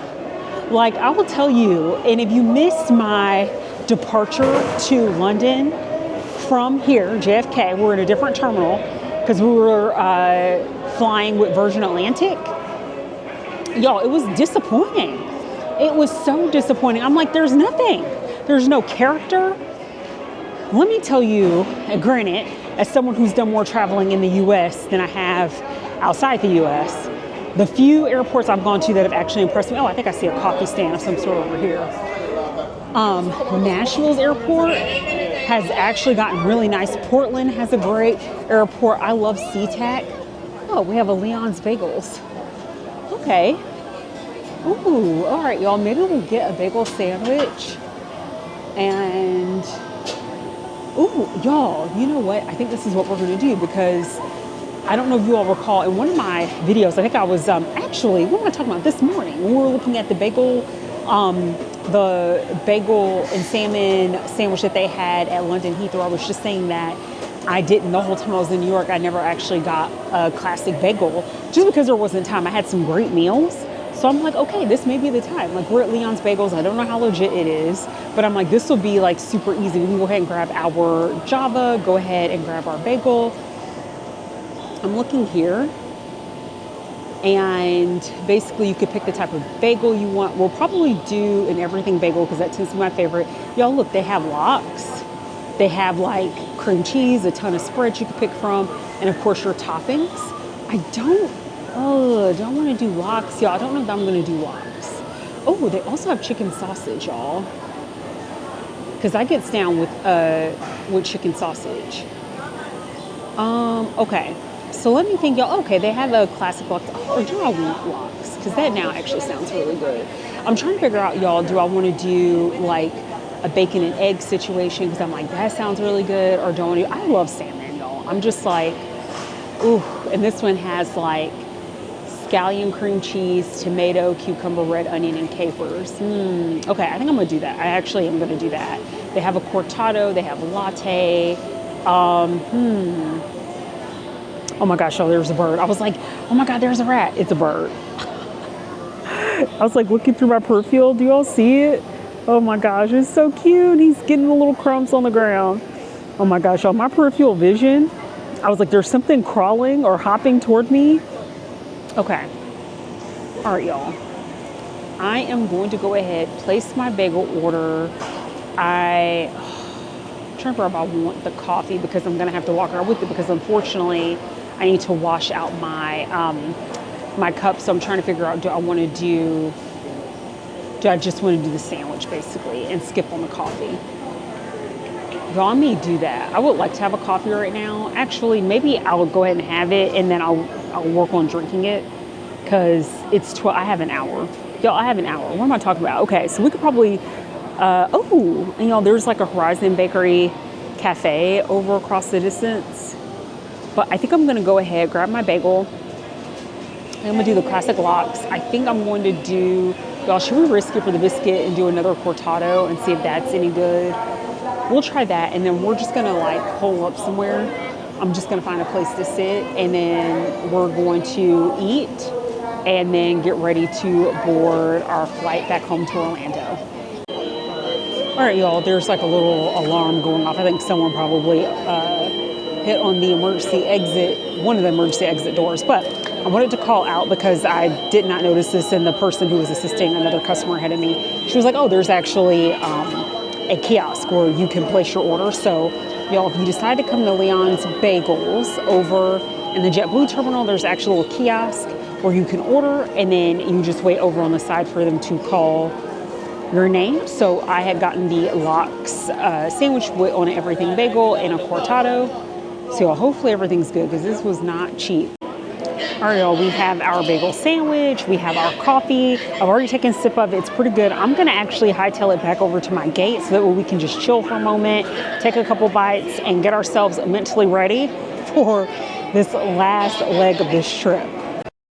Okay, y'all, I actually am at a different spot because I'm like, you know what, I just want to stand up for a minute, and this where I'm standing at gives me like a little hint of like some faux greenery, making me feel like I have just a tad bit of nature. When I say tad bit, I mean microscopic bit, because this is basically where I'm holed up at over here. But y'all, look at my sandwich. Come on, Leon's. Come on now, that looks so good. And then y'all, here's my coffee, and the staff's super friendly. My man hooked me up with just a little bit more milk, but the cortado is good. Cheers, Heffas. Man, I am so grateful and appreciative. If you are someone that has actually watched all legs of this adventure, I'm talking about from New York through London, drop down in the comments, let me know, shout out, like put some emojis. Maybe it's like an emoji of something representative in New York, like the Statue of Liberty emoji, and then maybe it's like the British flag, or like a cup of tea, anything, y'all. Drop down, use an emoji with something symbolic of New York and something symbolic of the UK if you actually saw all of my legs. And if you haven't caught each part of my adventure, Heffa, what are you waiting on? Don't forget to like, subscribe, share, send your girl some hype points. Ooh, there's like a gnat over here. Send your girl some hype points, and shout out. Again, you can follow me at Java and Journeys across Twitch, YouTube, and Instagram, although your girl is falling short on Instagram, so we need to do better. But yes, y'all, this is good. Even when he had it the way that the gentleman made it for me originally, it wasn't bitter. Total night and day difference from what I had in London. This is a much better cortado, and he hooked me up with just a little bit more milk because I wanted it to be a bit more silkier. But y'all, this is solid, and I was a little skeptical at first. I was like, Leon's, I don't know. But y'all, this sandwich looks incredible, so I'm gonna go ahead and take a couple bites of that. My co-producer is actually just messaging me asking what I would like to have for dinner. And I think we're gonna go to this really good Thai place when I get back to Orlando. I will not be filming that. That will be something to film for another day because your girl is tired, and I think you all have seen enough, right? And it's okay if you haven't. That's why you need to go back and watch all of my videos, especially once they're all fully posted. But yeah, y'all, I'm gonna try to be disciplined, eat just like maybe a fourth of my bagel, save the rest of it. And since I'm gonna be home here in a couple hours, the flight will be quick. I'm okay with it not being refrigerated immediately. I will refrigerate it today so I can finish munching on it. But yeah, y'all, like I'm gonna get into that, and then I'll touch base with you. Actually, while I have you all, let's go ahead and try this together, shall we? I was about to say I'll touch base with you all when I get on this flight, but give me 1 second, Heffas. All right, it's like, how are you gonna get this sandwich, Heffa, and not show us what's in it and what it's giving? Y'all, she is looking good. So here's a sandwich, and again, it has a chive cream cheese, it has lox, it has tomato, I believe capers and red onions, and of course, cucumber. So y'all, she's looking good. So let's give it a bite.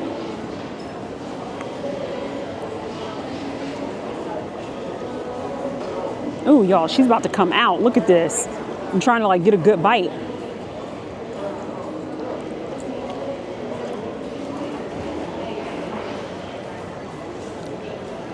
Yes, ma'am. Okay, Leon. See, I wasn't sure because I'm not gonna lie, Leon's was looking a little sketch. But you know what? It actually, for me, I'm like, this is quintessential New York, like finding those holes in the walls versus something that's like a little too polished. No, this is really good. I'm gonna take another bite for the gram.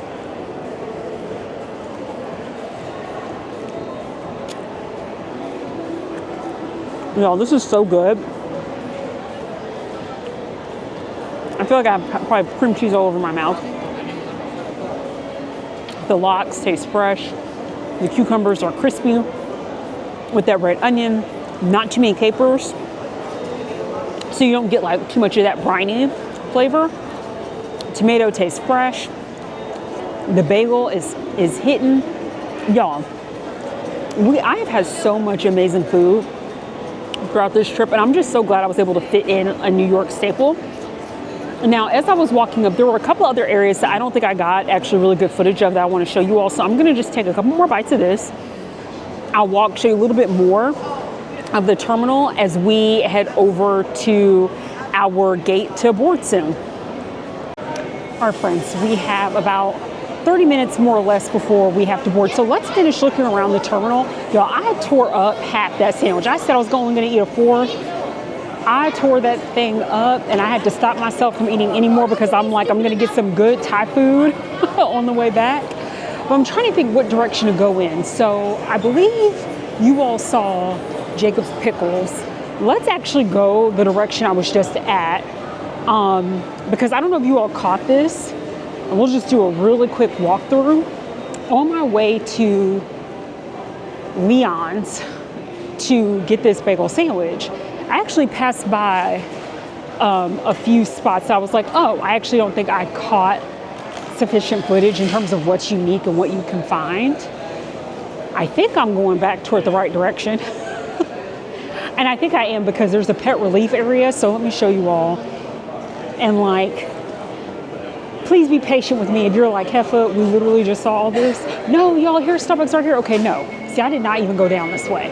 All right, y'all, so there is a Starbucks, because I'm like, I'm sure there's a Starbucks, y'all. I'm good. I don't need any more coffee. But okay, so this is here. We now know that. And then, ooh, y'all, look at the New York University mug. Oh, I love that. If I went to New York University, I would get that, but I did not. And so you see the difference in the mugs versus what we saw more in London when it was the You Are Here collection, which has been suspended. I forget what this collection's called now, but the design is very different. So I've actually stopped collecting these when they swapped over to the new design, only because these things take up so much space, y'all. And yeah, I mean, really, it can be expensive, although there are Facebook groups and everything where people will trade the mugs, and I think you can resell some of them, and people will be willing to pay for them. So if I ever feel like I want to give away what my collection that I have, I shouldn't say give it away, if I want to sell it, because I'm not giving those mugs just away. I would sell, or I would try to trade it, but not that there's anything wrong with this font, but I like the other one. This one's definitely a bit more modern and clean, but to be honest with you all too, like, I've never been to the Bronx, but I love that they're repping the Bronx. We have Brooklyn here, and then we have Queens. I've not been to any of these boroughs. And, okay, so, and I'm looking too, y'all. I don't see anything else. Let's go up just a little bit, because I actually want to head back where the bagel place was, because there was like this little gaming thing that I wanted to show you all, something at least unique and interesting in that terminal. But okay, so, the part of getting those mugs for me was that, like, it was kind of a representation of the places I've traveled and visited in the past when I collected them. And so you know, if I haven't been to that place, I'm not going to cheat. Like, there's something to me that I'm like, that's cheating. This is just me personally. So do not let me, like, there's no judgment here. If you're someone who loves the design of those mugs and you just buy them, even if you didn't go to that place, do you, boo. Like, you spend your coin how you want to spend your coin. It does not affect my life. I'm just talking about myself personally. So I have actually not been to any of the boroughs, and I have a friend that lives in Brooklyn.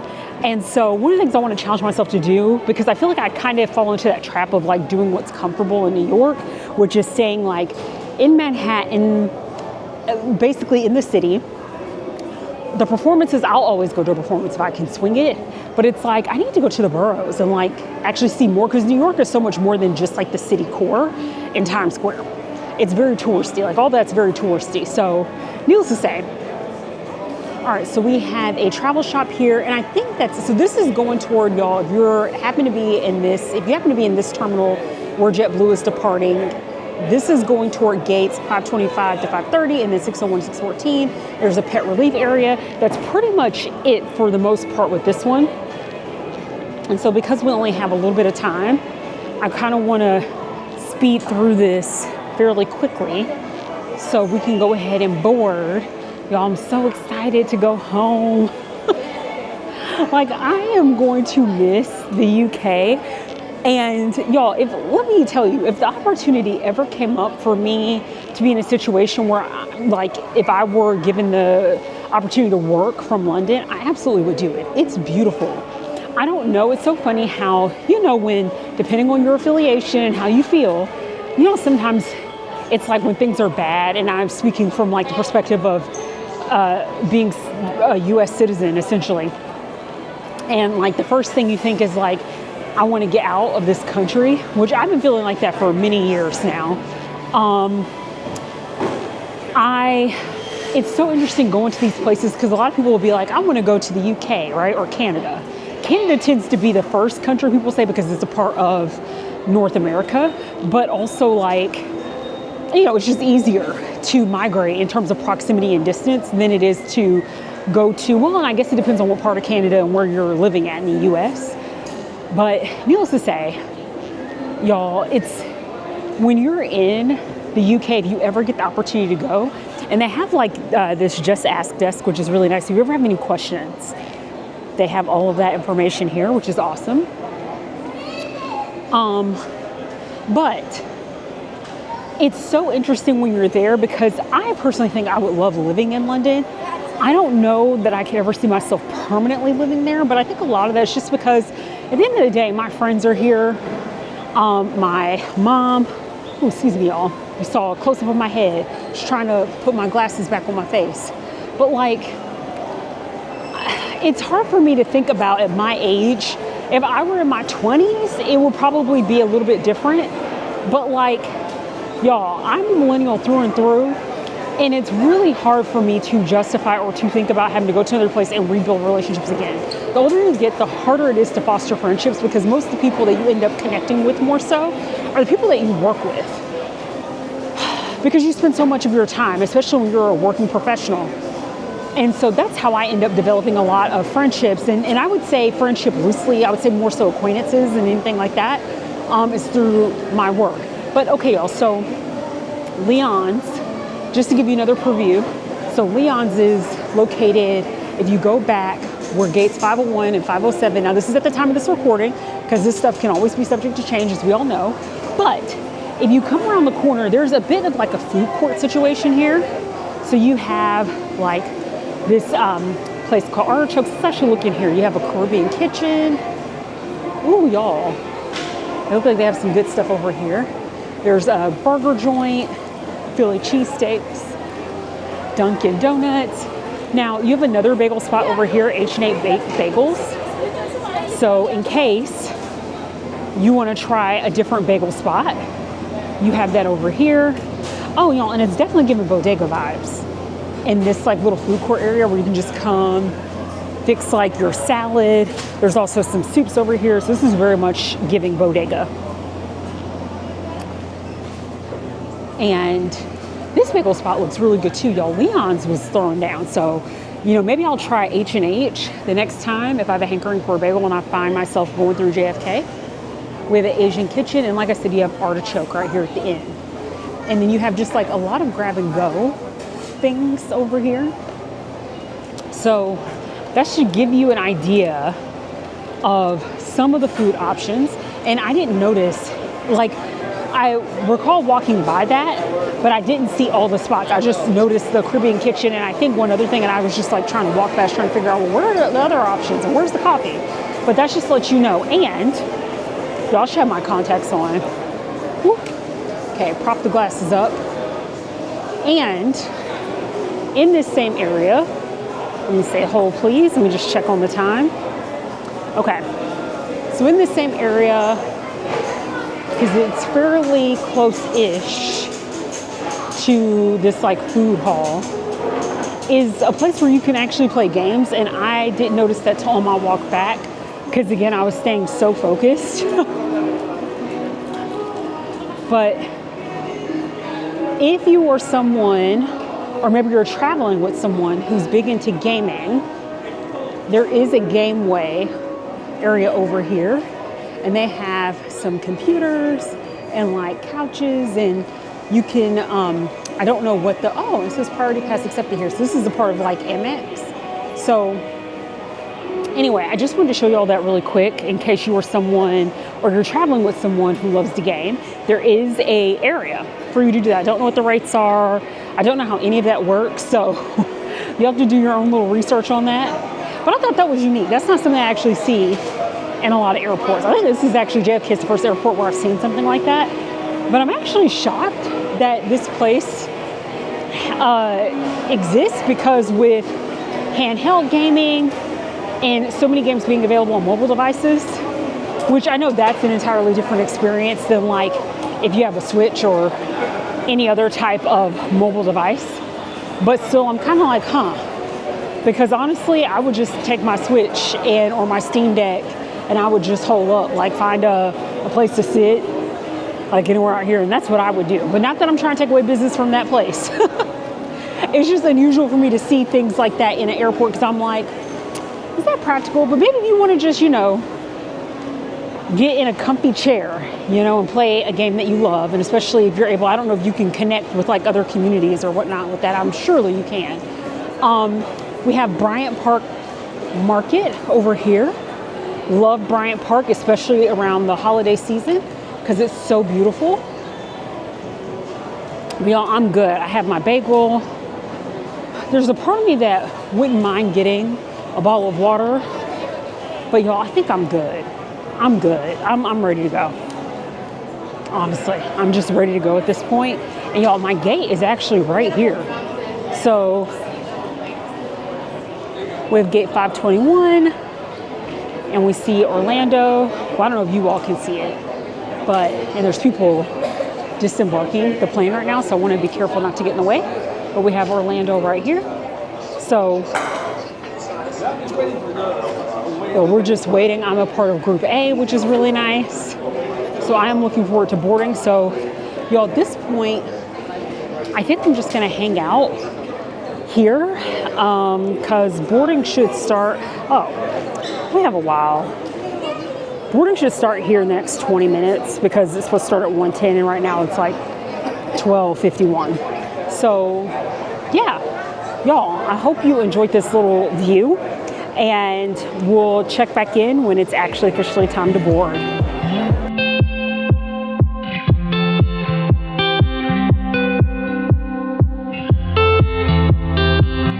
We are now boarding. Let's go.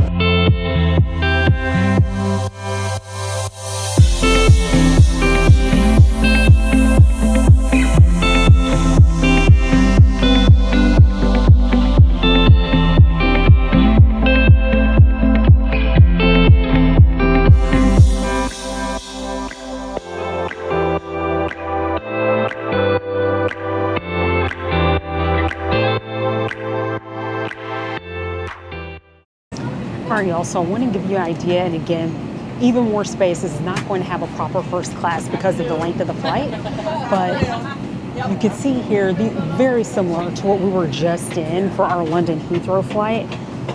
So a lot of space, You have like the cushioning right here. Y'all, I just like have my wipe and I was wiping down everything.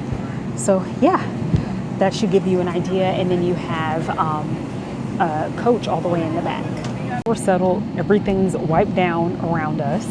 And let's see the view. Let's see if there's anything interesting to look at. Nothing super interesting to look at. We have another JetBlue plane right here. Yeah, y'all, so here is my leg space. I think there's like a piece of food or something right there, but I'm kind of hoping that we end up in another really good situation where no one is sitting in the middle of me. I haven't checked like within the last couple of days. I know the last time I checked, which was several days ago, there was no one in the middle. So I hope that that continues to be the case, just so, you know, it's like you could spread out a little bit more, but honestly, I don't even care. Because this is a 2-hour flight, I'm literally up like toward the top of the plane so I can deplane really quickly. But also another pro tip too, now granted, I like to just go ahead and be off the plane even though it may take me a minute because I rarely ever just hop on a flight with a checked bag. But I would say that that's just something to keep in mind if you are someone that wants to be toward the front of the plane so you can deplane fast, but if you have luggage that you have to wait for, that's just like one of the things you have to be mentally prepared for. Because sometimes I get off the plane, you know, if you get like premium seating or whatever, you get off and you're like, okay, I'm ready to go. And it's like, oh my gosh, it's taking the baggage like 10 years. So I feel like it's more beneficial to go toward the front of the plane if you have checked bags and you can just quickly make your exit on out. But otherwise, like either way for me, I'm like, I just want to get off a plane as soon as possible. So yeah, y'all, we're going to sit back and relax, and I'll catch you all when we make it over to Orlando. And y'all, I just want to make a quick PSA announcement. This is why I'm like, take some sanitizing wipes, wipe everything around you down. Headed to Orlando. Once you find your seat, please place load your bags up top. Wheels facing in on. Find your seat as quickly as possible, girl. Small bags on the seat in front of you, and quickly take your seat and now allow others to pass so they can find their seats. Okay. Thank you for joining us today. All right. Any help? We're in the house. Thank you. All right, announcement is done. So y'all, this is why I'm like, bring sanitizing wipes, and also if you're going to use the pockets that are like in front of your seat, essentially where you can store things, just make sure you wipe those pockets down too. I typically don't use the pockets at all because they're so germy, and here's what I mean, because people treat these little pockets as like a trash receptacle. Now I know that you're probably like, well, Heffa, you use your wipes, but y'all, like, I use my wipes, I like kind of fold my wipes in and I wait, and it's a sanitizing wipe. It's not like trash or like I blew my nose and like stuck it in here. But this is what I mean. So here are my little wipies that I just used to sanitize and wipe stuff down. I'm just waiting for them to come by and collect trash. Like y'all, there's like a sucker, like a sucker stick right here. This has probably been in someone's mouth. Actually, this plane is a little, needs some TLC. It's an older jet. I have like a little bit of food right here. So they did not like clean up this little area at all. But this is also like an older jet. Again, I'm just trying to get home at this point. I'm like, whatever. I wiped down my space. I feel like I'm okay. But this is, just be careful of that. If you're going to use the pockets, just make sure Lysol has like little tiny sprays. And typically I take those with me, but I left my little like, pouch that I carry that in at home. But like, you don't even have to get like the little Lysol spray. The Lysol spray I like because it's like fast. And what I used to do with the little sprays, if I can remember to bring it with me, is I spray like where my foot area is going to be, because again, you're storing your bag down here and this is where people's feet are, and it's, you know, your feet have been touching things. So you best believe either way, when I get home, typically what I do is like this jacket is going to go into the wash. Everything goes into the wash, but even my backpacks, I wipe them down. I Lysol them down because, you know, it's been laying on things. It's been on the ground, you know, it's all of that. So just be cognizant because it's kind of gross. It just is, y'all. I feel like I'm not so much of a germaphobe as I am about practicing just good basic hygiene. And when you're on these planes and you're crammed in like sardines with a lot of other people, it leaves a lot of room for illnesses, to germs to get passed around. So do what you can to exercise a clean environment where you are seated, and just also be aware of how you are contributing to said environment. So over and out, quick PSA. Okay, now I'm going to try to relax my nerves a little bit and get ready to head over to Orlando.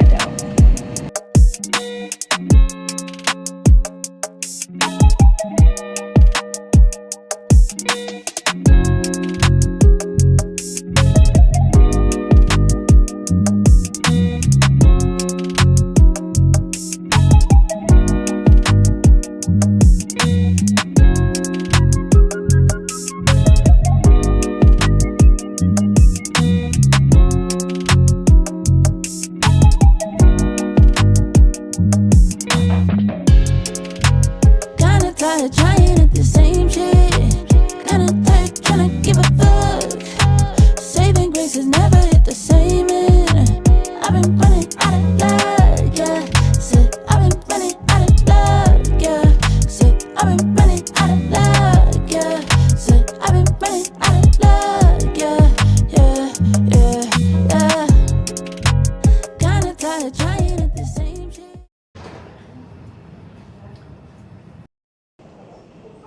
All right, everyone, we have just landed. I have deplaned. Y'all, I am like so happy to be one of the first people out. That's such a rare thing for me. And it's funny because there was someone, like I would say maybe like 1 or 2 rows behind, and he was like, just, you know, making a comment in general about how sometimes people are such a rush to get out, but it's like your bags aren't ready. And I'm like, word. He's right. I think we were just talking about that before we boarded the flight. But y'all, I do not care. I'm like, I'm ready to go. Y'all, where am I? I'm like, this is MCO? Y'all, look at this. I have no idea what terminal this is. Oh, you know what? This must be our... Is this like considered to be an international terminal? Y'all, I have never been in this terminal before in my life. This is... I don't even recognize this as MCO. Y'all, this is crazy. I have never been in this terminal. I'm like, where am I? I feel like Alice in Wonderland right now. Because coming through this terminal, you would think MCO is a really nice airport, and it is not. And those of y'all who know, especially those of y'all in Heffas Nation that go to Disney, that go to Universal, or maybe you just come here because you like passing through Orlando to go to Daytona Beach or anywhere else here in Florida. Y'all, MCO is trash. And I'm like, I don't even recognize this. Like, honestly, they don't even have to do that much to upgrade it. Well, they do. But like, I just wish they would take out all that old carpet and just do flooring like this and put in some more like good places to get something to eat. Because I'm just like, I don't even know where I'm at, y'all. I feel like I've never been in this terminal. This is so fascinating.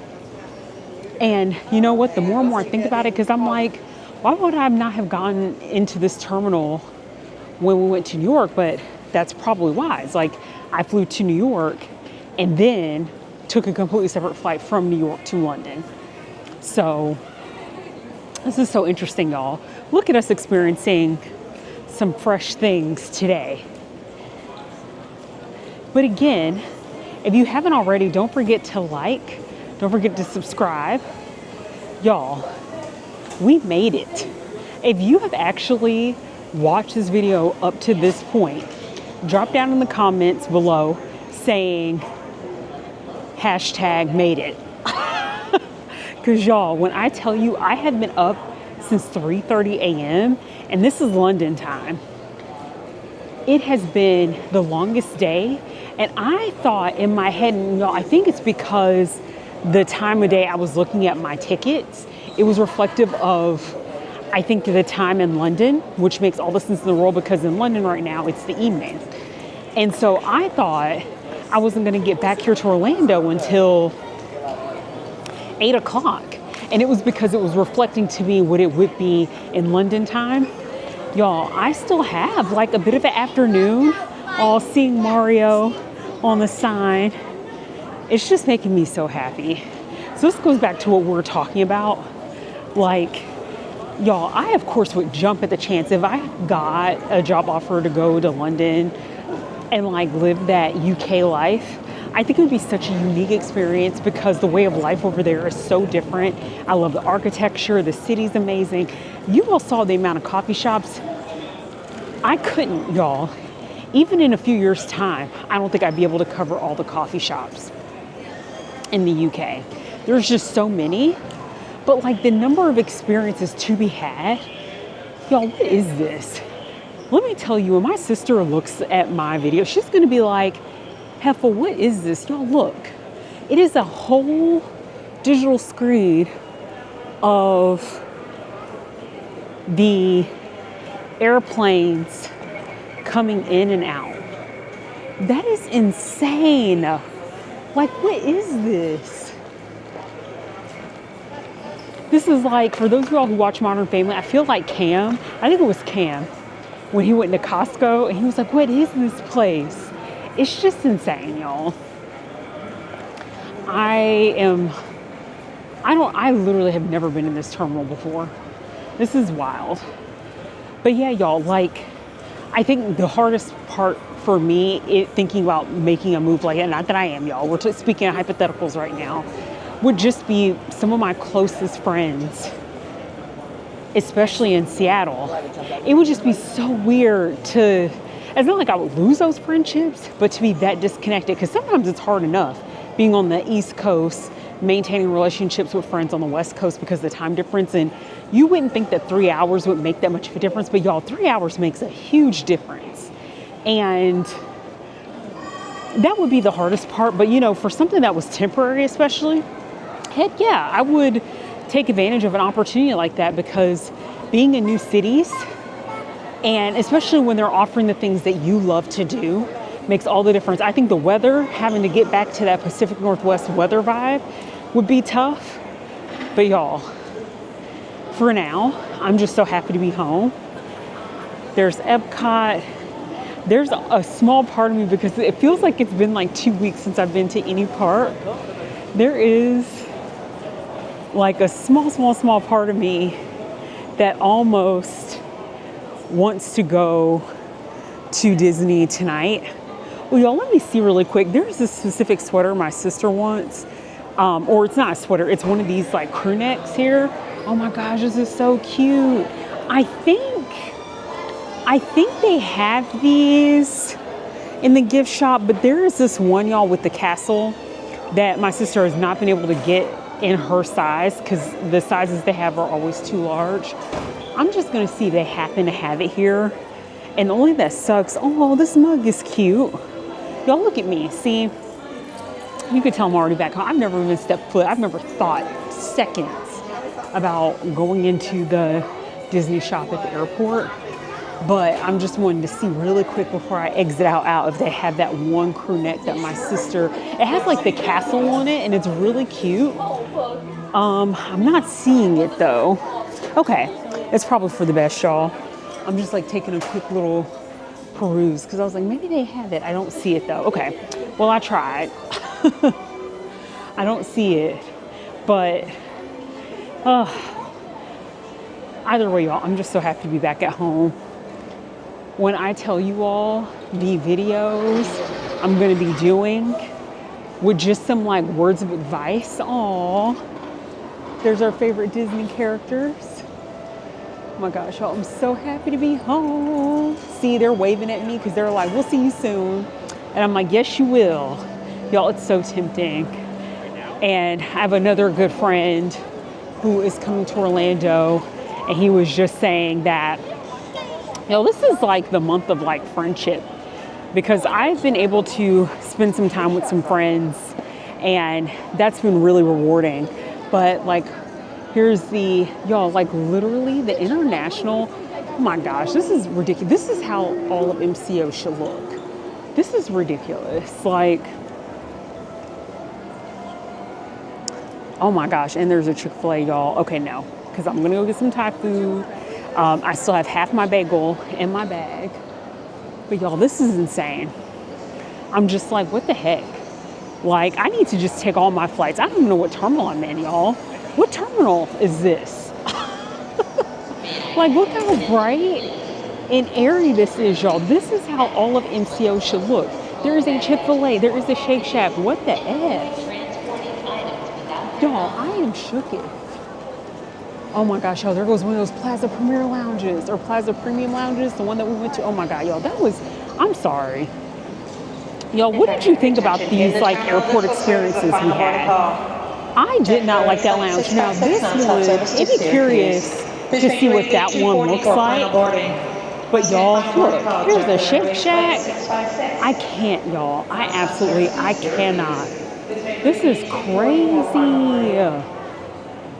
I need to take all my flights out of this terminal. See, this is like a night and day difference. You see how like bright and airy, and you have like, look at the full like Disney digital screen toward baggage claim right now.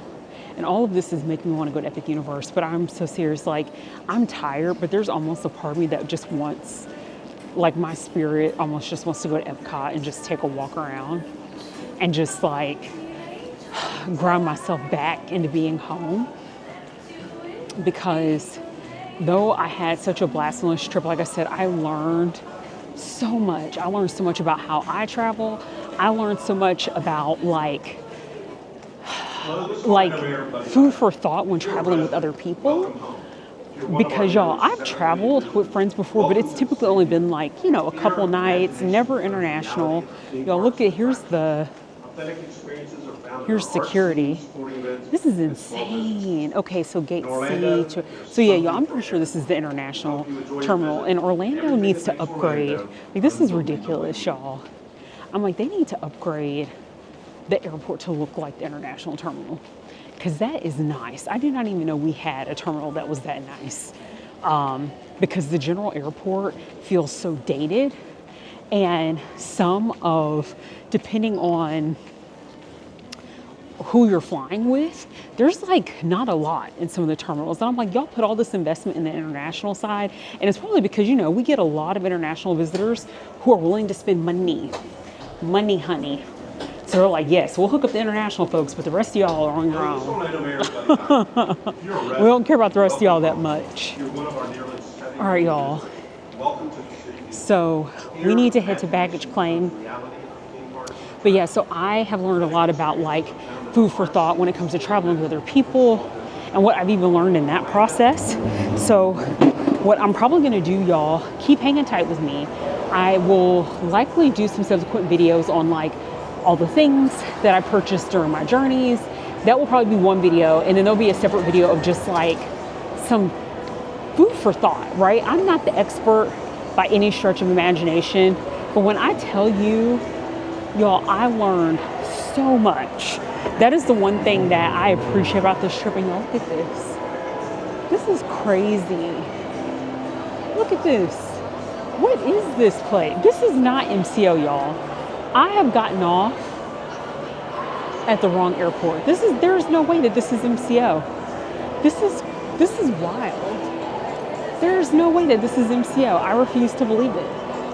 I don't believe it. I don't believe it. Okay, y'all, let me see, because they said on the flight,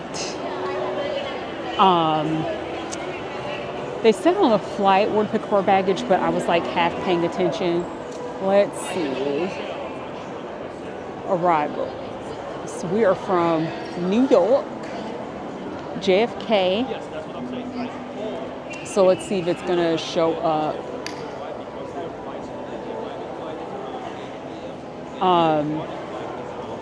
Because it wouldn't be London. It would 100% be JFK or New York. Let's see. Yep, there we go. JFK, JetBlue. Okay, C50. All right, y'all. I believe we're the C50. That sounds about right. Let's see if we can find C50 here. C49 right here. C48. Huh. All right, y'all. I may need to go to a different side because I see C49. I do not see C50 over here. So we're gonna keep going.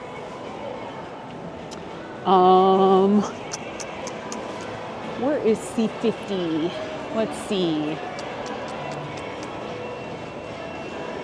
Ground transfer data. Where is the baggage claim?